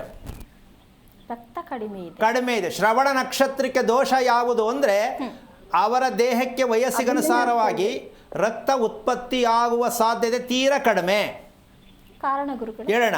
ಅವರ ವಯಸ್ಸಿಗೆ ಅನುಸಾರವಾಗಿ, ಅವರ ದೇಹಕ್ಕನುಸಾರವಾಗಿ ಅವರಲ್ಲಿ ಉತ್ಪತ್ತಿಯಾಗುವ ರಕ್ತದ ಪರಿಮಳ ಅಂದರೆ ರಕ್ತದ ಪ್ರಮಾಣ ಕಡಿಮೆಯಾಗುವ ಸಾಧ್ಯತೆ ಸದಾ ಇರುತ್ತೆ, ಸದಾ. ಅದಕ್ಕೆ ಒಳ್ಳೆ ಏನು ತಿಕ್ಕಂಗೆ ಆಡ್ತೀಯಲ್ಲ, ಅದೇ ಅದೇ ಅದೇ ಅದೇ ಒಂಥರ ಇಲ್ವಲ್ಲ, ಬೆಳಗ್ಗೆ ಒಂಥರ ಹೇಳ್ತೀಯ, ಆಮೇಲೆ ಒಂಥರ ಹೇಳ್ತೀಯ ಅಂದರೆ ಅದೇ. ಅದನ್ನು ಕೋತಿ ಅಂತೀವಿ ತಮಾಷೆಗೆ, ಏನು ಕೋತಿ ಆಡ್ದಂಗೆ ಆಡ್ತೀಯಲ್ಲ ನೀನು ಅಂತ. ಆ ಕೋತಿ ಥರ ಆಡೋದಕ್ಕೆ ದೇಹದಲ್ಲಿ ಇರುವಂಥ ರಕ್ತ ಕಬ್ಬಿಣಾಂಶದ ಕೊರತೆ. ಕಬ್ಬಿಣಾಂಶದ ಕೊರತೆ ಹೆಂಗಾಗತ್ತೆ ಅಂದರೆ ಬಿದ್ದೋಗ್ತೀನೇನೋ ನಾನೇನೋ ಆಗ್ಬಿಡ್ತೀನಿ ಅನ್ನೋ ಮಟ್ಟಕ್ಕೆ ಇರೋ ಬೆವರೆಲ್ಲ ಈಚೆ ಬಂದ್ಬಿಡುತ್ತೆ. ಅವಾಗ ಅಲ್ಲಿವರೆಗೂ ಬೆವರು ಬರಲ್ಲ. ಎಷ್ಟನ್ನೇ ಅಲ್ವಾ ಇದು? ಯಾಕೆ ಅಂದರೆ ಅಮ್ಮ, ನೀವು ಬೆಳಗ್ಗೆ ಹೊತ್ತು ಎಷ್ಟೊತ್ತು ತಿಂಡಿ ತಿನ್ನೋದು? ನಾವು ಈಗ ನಿಮ್ದು ನೋಡ್ಕೊಂಡೆ ಇವಾಗ ಹೇಳಿದ್ರೆ ಎಲ್ಲ ನನಗೆ ಹೇಳ್ತಿದ್ಯಲ್ಲಮ್ಮ, ಈ ಕಾರ್ಯಕ್ರಮಕ್ಕೆ ಹೇಳ್ತೀಯ. ಹೇಳ್ಬಿಡ್ತೀನಿ ಪೂರ್ತಿ. ವಿಚಾರ ಏನು ಅಂತಂದರೆ, ದೇಹದಲ್ಲಿ ರಕ್ತ ದೋಷ ಯಾಕೆ ಬರುತ್ತೆ ಎಲ್ಲದಕ್ಕೂ ಸೇರ್ಕೊಳ್ತಿದ್ದು. ರೋಗ ಬರೋದಕ್ಕೆ ಏನಕ್ಕಾಗತ್ತೆ? ರಕ್ತ ದೋಷ, ರಕ್ತ ಕಮ್ಮಿ, ಎರಡೇ ತಾನೇ ಸಮಸ್ಯೆ. ಒಂದು ರಕ್ತ ದೋಷ, ಇನ್ನೊಂದು ರಕ್ತ ಕಮ್ಮಿ. ಯಾಕೆ ಬರುತ್ತೆ? ಇದು ತುಂಬ ವಿಚಿತ್ರವಾದ ವಿಷಯ. ಯಾಕಾಗತ್ತೆ ಪ್ರಶ್ನೆಗೆ ಉತ್ತರ ಬೇಕಲ್ಲ? ಖಂಡಿತ ಬೇಕು ಗುರುಗಳೇ. ಕೇಳಿಸ್ಕೋಬೇಕು ಚೆನ್ನಾಗಿ. ತಮಾಷೆಗೂ ಇದೆ, ಅಯ್ಯಪ್ಪ ಏನಪ್ಪ ಇದು ಈ ಮಟ್ಟಕ್ಕೆ ಅನ್ನೋ ಮಟ್ಟಕ್ಕೂ ಇದೆ. ಏನು ಅಂದರೆ, ನಾವು ಬಾಯಲ್ಲಿ ಹಾಕಿದಂಥ ಆಹಾರ, ನಮ್ಮ ಬಾಯಲ್ಲಿ ಹಾಕಿದಂಥ ಆಹಾರ ನಮ್ಮ ಅಲ್ಲಿನಿಂದ ತಪ್ಪಿಸ್ಕೊಳ್ತದಲ್ಲ, ಅದರಿಂದ ರಕ್ತದೋಷ ಬರುತ್ತೆ. ಪ್ರತಿ ಒಂದು ಅನ್ನದ ಹಗಳು ನಮ್ಮಲ್ಲಿಗೆ ಸಿಕ್ಕುತ್ತಾ? ಸಿಕ್ಕುತ್ತೇನಮ್ಮ? ಇಲ್ಲ ಗುರುಗಳೇ. ಈ ಎಲ್ಲಿ ಮಿಸ್ ಆಗತ್ತೆ ಅದೆಲ್ಲ ರಕ್ತಕ್ಕೆ ಹೋಗಲ್ಲ. ಈಗ ಅರ್ಥ ಆಯ್ತಾ? ನಾವು ಅಗಿಯುತ್ತಿರುವ ಚಪಾತಿ, ದೋಸೆ, ಇಡ್ಲಿ ನೀವೇನು ಅಗಿತೀರೋ ಪೂರ್ತಿ ಅಗಿದುವಷ್ಟು ನಿಮ್ಮ ಹಲ್ಲಿಗೆ ಯಾವ ಸಿಕ್ಕುತ್ತೋ ಅಷ್ಟು ಮಾತ್ರ ರುಬ್ತೀರಾ. ಇನ್ನು ಸೈಡಲ್ಲಿ ಇದ್ದೆಲ್ಲ ಹಂಗೆ ಒಳಗಡೆ ಹೋಗುತ್ತೆ. ಹೌದಾ? ಇದು ನೋಡಮ್ಮ, ನಮ್ಮ ದೇಹಕ್ಕೆ ಶಕ್ತಿ ಕಡಿಮೆ, ನಿಶಕ್ತಿ, ಬೇಜಾರು, ನಿದ್ದೆ ಬರಲ್ಲ, ಏನೆಲ್ಲ ಹೇಳ್ತಿರೋ ಇವನ್ ಇನ್ಕೊಂಡು ಕ್ಯಾನ್ಸರ್ ರೋಗದವರೆಗೂ ಇದನ್ನ ನಡ್ಕೊಂಡು ಹೋಗ್ಬೋದು. ಮನುಷ್ಯನಿಗೆ ಕ್ಯಾನ್ಸರ್ ರೋಗ ಏನಕ್ಕೆ ಉತ್ಪತ್ತಿ ಆಗುತ್ತೆ ಅನ್ನೋದನ್ನು ನೇರವಾಗಿ ನಿಖರವಾಗಿ ಚಾಲೆಂಜ್ ಮಾಡಿ ಹೇಳ್ಬೋದು. ಕ್ಯಾನ್ಸರ್, ಶುಗರ್, BP ಏನಕ್ಕೆ ಬರುತ್ತೆ ಅಂದರೆ ನಾವು ತಿನ್ನುತ್ತಿರುವ ಆಹಾರ ನಮ್ಮ ಹಲ್ಲಿನಲ್ಲಿ ಮಿಸ್ ಆಗಿ ಒಳಗಡೆ ನುಗ್ಗುತ್ತೆ ಕಳ್ರಂಗೆ. ದೇವಸ್ಥಾನ ಕಳ್ತನಕ್ಕೆ ಹೋಗ್ತೀವಲ್ಲಮ್ಮ, ಹಿಂದ್ಗಡೆಯಿಂದ ಬರ್ತೀವಲ್ಲ ಬಾಗಿಲಲ್ಲಿ ಕಾಸು ಕೊಟ್ಬಿಟ್ಟು, ಹಂಗೆ ಪ್ರತಿ ಹಾಕಿದಂಥ ಬಾಯಲ್ಲಿ ಹಾಕಿದಂಥ ಆಹಾರವನ್ನು ಚೆನ್ನಾಗಿ ಅಗಿದು ಜಿಗಿದು ರಸವನ್ನಾಗಿ ಮಾಡಿದಾಗ ರಕ್ತಕ್ಕೆ ನಿಮಗೆ ನೇರವಾಗಿ ಸಿಕ್ಕಿದಾಗ ನೀವು ತಿನ್ನುತ್ತಿರುವುದು 4-5 ಚಪಾತಿಗೆ 1 ಚಪಾತಿ ಸಮ. ಆ ದೇಹಕ್ಕೆ ಬೇಕಾಗಿರುವುದು 1 ಚಪಾತಿ, 2 ಇಡ್ಲಿ, 1 ಬೋಲ್ ಅನ್ನ. ಈ ಬೋಲು ಇಷ್ಟಲ್ಲ ಅಲ್ಲ. ಇವತ್ತು ಜಪಾನಲ್ಲಿ, ಹೊರದೇಶದಲ್ಲಿ ಇವತ್ತು ಹೇಳ್ತೀವಿ ನಾವು ಊಟ ಮಾಡ್ತಕ್ಕಂತಹ ವಿಚಾರ ಇದೆಯಲ್ಲ, ಅವರು ಬೋಲಲ್ಲಿ ತಿಂತಾರೆ. ನಾವು ಬೋಲಲ್ಲಿ ಎಷ್ಟು ತರಕಾರಿ ತಿನ್ಬಿಡ್ತೀವಿ ಅನ್ನ ಬಿಟ್ಟು. ಹೌದಾ? ಈಗ ನಮ್ಮ ದೇಹಕ್ಕೆ ಅಷ್ಟು ಆಹಾರ ಬೇಕಿಲ್ಲ, ಅದು ರುಬ್ಬಕ್ಕೆ ಟೈಮ್ ಇಲ್ಲ. ನೀವು ಆರೋಗ್ಯವಾಗಿ ಹೇಗಿರ್ತೀರಾ? ಇದಿಷ್ಟರ ಮಧ್ಯೆ ಹಾಗಿದ್ರೆ ಜಠರದ ಕೆಲಸ ಏನು ಅನ್ನೋದು ನೋಡೋ ವೀಕ್ಷಕ. ಇಲ್ಲಿ ಜಠರಕ್ಕೆ ಕರಳಿಗೆ ನೀವು ಮಾತಾಡಂಗಿಲ್ಲ. ಈ ಸೋಮಾರಿಗಳು ಹೇಳೋ ಮಾತಿದು. ಏನು? ತಿಂದ ಮೇಲೆ ಒಟ್ಟ ಕರಗುತ್ತೆ. ನೀವು ಜಠರದ ಬಗ್ಗೆ ಮಾತಾಡೋ ಯೋಗ್ಯತೆ ಇಲ್ಲ, ಕರಳ ಬಗ್ಗೆ ಮಾತಾಡೋ ಯೋಗ್ಯತೆ ಇಲ್ಲ. ಮೊದಲು ನೀವು ಏನು ಮಾಡ್ತೀರೋ ಒಪ್ಕೊಳ್ಳಿ. ಇದು ಮಾಡ್ತಿರೋದು ಹೌದು ಗುರುಗಳೇ. ಪ್ರತಿ ಒಬ್ಬರು ಮಗುವಿಂದ ಹಿಡಿದು ದೊಡ್ಡವರಾದಿಯವರು ಇದೇ ತಪ್ಪು ಮಾಡ್ತಾ ಇರೋದು. ಅಂದರೆ ನಿಮ್ಮ ದೇಹಕ್ಕೆ ಶಕ್ತಿ ಹೆಂಗೆ ಬರುತ್ತೆ? ಹೆಂಗೆ ಸಾಧ್ಯ ಆಗುತ್ತೆ? ಒಳ್ಳೆ ನಿದ್ದೆ ಹೆಂಗೆ ಬರುತ್ತೆ? ರೋಗಗಳು ಆಟೋಮೆಟಿಕ್ ಆಗಿ ಅಲ್ಲಿಂದನೇ ಉತ್ಪತ್ತಿ ಆಗುತ್ತೆ. ಯಾಕೆ ಅಂದರೆ ಕರಳಲ್ಲಿ ಹೋಗಿ ಕೊಳೆಯುತ್ತೆ. ಹೌದು. ಜಠರದಲ್ಲಿ ಏನು ಮಾಡಬೇಕಾದ್ ಮಾಡಲ್ಲ. ಅದಕ್ಕೆ ಅದ್ರ ವಿಷಯ ಎತ್ಬೇಡಿ ನೀವು ಅಲ್ಲಿಗೆ ಹೋಗಕ್ಕೆ ನಮಗೆ ಮಾತಾಡೋಕ್ಕಾದ್ರೆ ಯೋಗ್ಯತೆ ಇಲ್ಲ ನಾವು. ಕಾರಣ ಆಹಾರ ಸೇವನೆಯ ಕ್ರಮ ಗೊತ್ತಿದೆಯಾ? ಇದೊಂದು ತಿಳ್ಕೊಂಡ್ರೆ ನೀವು ಪ್ರಪಂಚದಲ್ಲಿ ಏನೇನು ಬೇಕೋ ನಿಮ್ಗೆ ಏನೇನು ಸಿಗಬೇಕೋ ಎಲ್ಲವೂ ಸಿಕ್ಕಿಬಿಡುತ್ತೆ. ಈಗ ಈ ಅಮ್ಮನ ಮಗ ನುಂಗುತ್ತಾ ಇದ್ದಾನೆ ಹೊರತು ಅಗಿತಾ ಇಲ್ಲ. ಅಮ್ಮ ಅರ್ಥ ಆಯ್ತಾ? ಹಾ ಅರ್ಥ ಆಯ್ತು ಗುರುಜಿ. ನೀನು ಅದೇ ಕೆಲಸ ಮಾಡ್ತಿರೋದೆ. ಮನ್ಸು ಖುಷಿ ಇದ್ದಾಗ ನಿಧಾನಕ್ಕೆ ತಿಂತೀಯ, ಇಲ್ಲ ಅಂದರೆ ನೀನು ನುಂಗ್ತೀಯ. ಯಾಕೆ ನುಂಗ್ತೀಯ ಅಂತ ಹಿಂಗೆ ಒತ್ತು ಹೇಳ್ತಾ ಇದ್ದೀನಿ ಅಂದರೆ ಎಲ್ಲ ನುಂಗೋದೇ ಜಾಸ್ತಿ, ಅಗಿಯೋದು ಯಾರೂ ಇಲ್ಲ. ಮಕ್ಳಿಗೆ ಹೇಳ್ಕೊಡ್ತಾರ ಅಪ್ಪ ಅಮ್ಮ? ಇಲ್ಲ. ಹೇಳ್ಕೊಡ್ತಾರ? ಒಟ್ಟಿನಲ್ಲಿ ಬಟ್ಲು ಖಾಲಿ ಆಗಬೇಕು, ಹೌದು. ಹೌದಾ? ತಟ್ಟೆ ಖಾಲಿ ಆಗಬೇಕು. ನುಂಗ್ತಾರೆ, ಅವರು ನುಂಗಿಸ್ತಾರೆ, ಅವರು ನುಂಗ್ತಾರೆ. ಈ ಅಭ್ಯಾಸವನ್ನು ಇವತ್ತಿಂದ ಪ್ರತಿಯೊಬ್ಬರು ಅರ್ಥ ಮಾಡ್ಕೊಳ್ಳೋದು. ಆದರೆ ನಿಮ್ಮ ದೇಹಕ್ಕೆ 4 ಜನಕ್ಕಾಗೋ ಊಟ, ನಿಜಕ್ಕೂ ಹೇಳ್ತೀನಿ, ಇಬ್ಬರಿಗಾಗ್ತಕ್ಕಂಥ ಊಟ 4 ಜನ ತಿನ್ಬೋದು. ಅಷ್ಟು ಕಡಿಮೆ ಪ್ರಮಾಣದ ಆಹಾರ ನಮಗೆ ಬೇಕಾಗತ್ತೆ. ಈ ಆಹಾರವನ್ನು ನಾವು ಸಿಕ್ಕಾಪಟ್ಟೆ ನಾವು ತಿಂತಕ್ಕಂಥದ್ದು ಏನು ಅಂದರೆ ನಮ್ಮ ವಯಸ್ಸಿಗೆ ಅದು ಬೇಕು, ನಮ್ಮ ಕೆಲಸಕ್ಕೆ ಅದು ಬೇಕು, ಚೆನ್ನಾಗಿ ಶಕ್ತಿ ಬರುತ್ತೆ ಅಂತ ತಿಂತಾ ಇರ್ತಕ್ಕಂಥದ್ದೇ ಒಂದು ದೊಡ್ಡ ಅಪರಾಧದ ಕೆಲಸ. ಸಣ್ಣ ಪ್ರಮಾಣದ ಆಹಾರವನ್ನು ಚೆನ್ನಾಗಿ ಅಗಿದಾಗ ಅದು ಪೂರ್ಣವಾಗಿ ಲಿಕ್ವಿಡ್ ಆಗಬೇಕು. ಒಂದು 2 ಲೀಟ್ರ್ ಲಿಕ್ವಿಡ್ ನಮಗೆ ಬೇಕಾಗಿರೋದು ನಮ್ಮ ದೇಹಕ್ಕೆ. ನಾವು ತಿನ್ನೋದ್ರಲ್ಲಿ 4 ಲೀಟ್ರ್ ಆಗಿಬಿಡುತ್ತೆ. ಎಲ್ಲಿಗೆ ತೊಗೊಂಡೋಗೋದನ್ನ? 4 ಲೀಟ್ರ್ ಕರ್ಸೋಕ್ಕಾಗಲ್ಲ ಹೊಟ್ಟೆ ಒಳಗಡೆ. ಅದಕ್ಕೆ ನಾವು ಇವತ್ತು ಎಲ್ಲಾದ್ರ ಮೇಲೆ ಹಾಕ್ಕೊಂಡು, ಅವ್ರ ಮೇಲೆ ಇವ್ರ ಮೇಲೆ ಹಾಕ್ಕೊಂಡು, ಶಾಸ್ತ್ರ ನ್ಯಾಯ ಧರ್ಮ ಅಂದ್ಕೊಂಡೋಗಿ ಯಾವುದು ಸರಿ ಮಾಡ್ಕೊಳ್ಳೋದು ಅನುಭವಿಸ್ತಾ ಇದ್ದೀವಿ. ತಾಯಿ, ಮೊದಲು ನಿಮ್ಮ ಮಗನಿಗೆ ನಕ್ಷತ್ರಕ್ಕನುಸಾರವಾಗಿರ್ತಕ್ಕಂತಹ ಒಂದು ವಿಚಾರ ತಿಳ್ಕೋಬೇಕು ಅಂದರೆ ಪ್ರಯತ್ನ ಮಾಡಿ ಹೇಳ್ಕೊಡೋಣ, ಆರೋಗ್ಯವಂತನಾಗಿ ಮಾಡಿ ಓದಿಸೋದು. ಆಮೇಲೆ ಒಳ್ಳೆಯದಾಗಲಿ ತಾಯಿ. ಕರೆ ಮಾಡಿದ್ದಕ್ಕಾಗಿ ಧನ್ಯವಾದಗಳು ಮಾ. ಗುರುಗಳೇ, ಮತ್ತೊಬ್ಬರು ಕಾಲರ್ ಇದ್ದಾರೆ. ಹಲೋ ಹಲೋ, ರಾಜೇಶ್ವರಿ ಅವರು, ಯಾರ ಬಗ್ಗೆ ತಿಳ್ಕೊಬೇಕಿತ್ತು? ನಮ್ಮ ತಿಳ್ಕೊಬೇಕಿತ್ತು ಮೇಡಮ್. ಅವ್ರದ್ದು ನಕ್ಷತ್ರ ತಿಳಿಸಿ. ರೇವತಿ ನಕ್ಷತ್ರ, ಮೀನರಾಶಿ. ಗುರುಗಳಿದ್ದಾರೆ, ಮಾತಾಡಿ ಮಾ. ಹಲೋ, ನಮಸ್ತೆ ಸ್ವಾಮೀಜಿ. ನಾರಾಯಣ, ಏನು ಓದಿದ್ಯಮ್ಮ? ನಾವು 10th ಓದಿದೆ ಸ್ವಾಮಿ. ಮಗನ ಮಗಳ? ಮಗ ಸ್ವಾಮಿ. ಎಷ್ಟು ವಯಸ್ಸು? ಈಗ 18ಗೆ ಬಿದ್ದಿದೆ ಸ್ವಾಮಿ. ಏನಾಗಬೇಕಿತ್ತು ಅವನ ಬಗ್ಗೆ? ಅದ್ ಮೊನ್ನೆ ನೀವು ರೇವತಿ ನಕ್ಷತ್ರದವರು ಸ್ವಲ್ಪ ಪ್ರಾಬ್ಲಮ್ ಅಂತ ನೀವು ಹೇಳಿದ್ರಲ್ಲ ನೀವು, ಹಾಂ, ಅದು ಇಬ್ರು ನಾವು ಆರೋಗ್ಯವಾಗಿ ಚೆನ್ನಾಗೇ ಇದ್ದೀವಿ, ಏನು ತೊಂದರೆ ಇಲ್ಲ? ಏನ್ ತೊಂದ್ರೆ ಇಲ್ಲ. ಓಕೆ, ಅಂದರೆ ನಾವು ಕರೆಕ್ಟಾಗಿ ಇದ್ದೀವಿ ಅಂತ. ಹಾ, ಓಕೆ, ಈಗೇನಕ್ಕೆ ಮಾಡಿದೆ ಕರೆ? ಅದೇ ಆ ನಕ್ಷತ್ರದ್ದು ಏನೋ ದೋಷನ ಏನೋ ಪ್ರಾಬ್ಲಮ್ ಅಂತಂದು ನಮ್ಗೆ ಅವತ್ತಿಂದ ನಾನು ಸ್ವಲ್ಪ ಕುತ್ಕೊಂಡ್ಬಿಟ್ಟಿದ್ದೆ ನಿಮ್ಮ ಹತ್ರ ಮಾತಾಡ್ಬೇಕು ಅಂತಂದು. ಓಕೆ, ಈಗ ನಿನಗೆ ಕಾಲು ಜೂಮ್ ಹಿಡಿಯುತ್ತಾ, ಕಾಲು ನೋವು ಬರುತ್ತಾ ಹೇಳು? ಜೋಮ್ ಹಿಡಿಯುತ್ತೆ. ಈಗ ಅದಕ್ಕಿಂತ ಏನೇನು ಸಮಸ್ಯೆ? ಚೆನ್ನಾಗಿದೆ ಅಂದೆ ಅಲ್ಲಮ್ಮ. ಸಿಕ್ಕಾಕೊಳ್ತೀರಲ್ಲ ನಮ್ಮ ಹತ್ರ ಬಂದು. ಇವೆಲ್ಲ ಮುಚ್ಚಕ್ಕೆ ಬರಬೇಡಿ, ನಾವು ಪೂರ್ತಿ ತೆರೆದ ಪುಸ್ತಕ. ಈಗ ನಿನ್ನಲ್ಲಿರೋದು ನಿಮ್ಮ ಮಗನಿಗೆ ಬಂದೈತೆ, ಅವನದು ಅದೇ ಕತೆ. ಹೌದಾ ಅಲ್ವಾ? ಹೌದಾ ಅಲ್ವಾ ಏನಿಲ್ಲ ಆತರ. ಅಮ್ಮ, ತಾಯಿ, ನೀನು ತಾಯಿ ಅನ್ನಿಸ್ಕೊಂಡು ಪ್ರಯೋಜನ ಇಲ್ಲ. ಅವ್ನು ಮಲಕ್ಕಂಡಾಗ ಎಷ್ಟು ಪರದಾಡ್ತಾನೆ ಕೇಳು ಒಂಚೂರು ಹೋಗಿ. ನಿನಗೆ ಹೇಳಿಲ್ಲ, ನಿನಗೆ ಗೊತ್ತಿಲ್ಲ. ನೀವು ತಾಯಿ ಅನ್ನಿಸ್ಕೊಳ್ಳೋದಕ್ಕೆ ಏನಾಗಿದೆ ಅಂದರೆ, ಚೆನ್ನಾಗಿ ಓಡಾಡ್ತಾ ಇದ್ರೆ ಮಗನಿಗೇನೂ ಆಗಿಲ್ಲ ಅನ್ನೋಂಥ ತಾಯಂದಿರು ನೀವು. ಹಾಸ್ಪಿಟ್ಲ್ ಅಡ್ಮಿಟ್ ಆಗೋವರೆಗೂ ನೀವು ಒಪ್ಕೊಳ್ಳಲ್ಲ. ಚೆನ್ನಾಗಿ ಓಡಾಡ್ತಾವನೇ, ಚೆನ್ನಾಗವನೇ ಅಂತ ಅಂದ್ಕೊಂಡ್ರೆ ನಾವೇನು ಮಾಡೋಕ್ಕಾಗತ್ತೆ? ನಿನ್ನಲ್ಲಿ ಏನಿದೆಯೋ ಆ ಕರ್ಮ ಮಗುನಲ್ಲಿ ಬಂದಿದೆ. ಇದನ್ನು ಸಾಯಂಕಾಲ ನಿಮ್ಮ ಮಗ ಮಲ್ಕೊಂಡಾಗ ಕೇಳು, ಕಾಲ್ಗಿನ ನೊಯ್ತಿದೇನೋ ನಿನಗೆ ಅಂತ ಹೇಳ್ತಾನೆ ಕತೆನ, ಕೇಳಿಸ್ಕೊ. ಈ ಥರ ಉದ್ದಡ್ತಾನೆ ಕಣಮ್ಮ ನಮಗೆ. ಚೆನ್ನಾಗೈತೆ ಅಂದ್ಕೊಂಡು ಅನುಭವಿಸೋದು ನಾವು. ಈ ಸೋಮಾರಿತನ ನೀನು ನಿಮ್ಮ ಅಮ್ಮನ ಹೊಟ್ಟೆಲಿ ಹುಟ್ಟುತ್ತಾವಿಂದ ಅನುಭವಿಸ್ತಾ ಇದೆಯಾ, ನಿನ್ನ ಮಗನಿಗೂ ಕೊಟ್ಟಿದ್ಯಾ. ಚೆನ್ನಾಗಿದೆ, ಏನೂ ಇಲ್ಲ ಅಂತ ಬೇರೆ ಹೇಳ್ತಿದ್ಯಾ ಮಾಧ್ಯಮದಲ್ಲಿ ಕೂತ್ಕೊಂಡು. ಧೈರ್ಯ ನೋಡಿ ಎಷ್ಟು ಚೆನ್ನಾಗೈತೆ. ಕಾಲಲ್ಲಿ ಸಮಸ್ಯೆ ಇರ್ತಕ್ಕಂಥವ್ರಿಗೆ ಯಾವ ಕಾರಣಕ್ಕೂ ಕಾಲು ತಲೆ ನೋವು ಅಂತ ಯಾರಿಗಿಲ್ಲವಮ್ಮ? ತಲೆ ನೋವು ಕಾಲು ನೋವು ಯಾರಿಗಿಲ್ಲ ಪ್ರಪಂಚ? ನಾನು ಕೇಳ್ತೀನಿ, ಎಲ್ಲರಿಗೂ ಇದೆ. ಚೆನ್ನಾಗದೆ ಅಂದರೆ ಅದೇ ಯಾವಾಗಾರು ಬಂದರೆ ಜಂಡು ಬಾಮ ಏನೋ ಹಾಕತ್ತೀವಿ ಸ್ವಾಮಿ, ಮಾತೆ ತಗೊಂಡ್ಬಿಡ್ತೀವಿ ಸ್ವಾಮಿ, ಒಂಚೂರು ಏನೋ ಎಣ್ಣೆ ಉಜ್ಕೊಂಡು ಸರಿ ಹೋಯ್ತೀವಿ ಸ್ವಾಮಿ, ಹಿಂಗೆ ಅಂದ್ಕೊಂಡು ಹೋಗ್ತಾರೆ. ಅಂದ್ಕೊಂಡೋಗಿ ಯಾರು ಬೇಡ ಅಂತಾರೆ?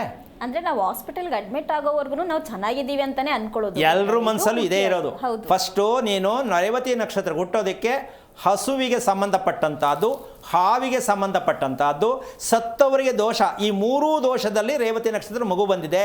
ಈ 3 ಜನಕ್ಕೂ ಟೋಪಿ. ರೇವತಿ ನಕ್ಷತ್ರ ಏನು? ಈ 3 ಜನಕ್ಕೂ, ಸತ್ತವ್ರಿಗೂ ಟೋಪಿ, ಹಸುವಿಗೂ ಟೋಪಿ, ಮೋಸ ಮಾಡಿರೋದು. ಅಂದರೆ ಇಷ್ಟು ಹುಲ್ಲು ಹಾಕ್ಬಿಟ್ಟು ದೊಡ್ಡ ಬಕೆಟ್ ಮಡಗಿರೋದು. ಹುಲ್ಲಿಷ್ಟು, ಬಕೆಟ್ ದೊಡ್ಡದು. ಹೌದಾ? ಈ ಥರ ಎಲ್ಲ ಮಾಡಿರ್ತಕ್ಕಂತಹ ವಿಚಾರಗಳಲ್ಲಿ ನಕ್ಷತ್ರ ಬರ್ತಕ್ಕಂಥದ್ದು ಇದು ಗುರುತು. ತಿಳ್ಕೊಳ್ಳೋಕ್ಕೆ ಪ್ರಯತ್ನ ಮಾಡಮ್ಮ. ನೀನು ಬಂದಿಲ್ಲ ಆಗಿಲ್ಲ ಅನ್ನೋದಲ್ಲ, ಪ್ರತಿಯೊಬ್ಬರು ಅದನ್ನು ಸರಿ ಮಾಡ್ಕೊಳ್ಳೋದೇ ಒಂದು ಇದು ಕರ್ತವ್ಯ ಅನ್ನೋದೇ ನಮ್ಮ ಕಾರ್ಯಕ್ರಮದ ಉದ್ದೇಶ. ಒಳ್ಳೆಯದಾಗಲಿ ತಾಯಿ. ಕರೆ ಮಾಡಿದ್ದಕ್ಕಾಗಿ ಧನ್ಯವಾದಗಳು ಮಾ. ಗುರುಗಳೇ, ಮತ್ತೊಬ್ಬರು ಕಾಲರ್ ಇದ್ದಾರೆ. ಹಲೋ. ಹಲೋ ರೀ. ಶಿವಾನಂದರೇ, ಯಾರ ಬಗ್ಗೆ ತಿಳ್ಕೊಬೇಕಿತ್ತು? ಈ ಗುರುಜಿ ಗುರುಜಿಯವ್ರ ಜೋಡಿ ಒಂದ್ ಸ್ವಲ್ಪ ಮಗನ್ ಬದಲ್ ಕೇಳಾವ್ರಿ ಇದ್ರಿ ಹೇಳ್ರಿ. ಅವ್ರದ್ದು ನಕ್ಷತ್ರ ತಿಳಿಸಿ.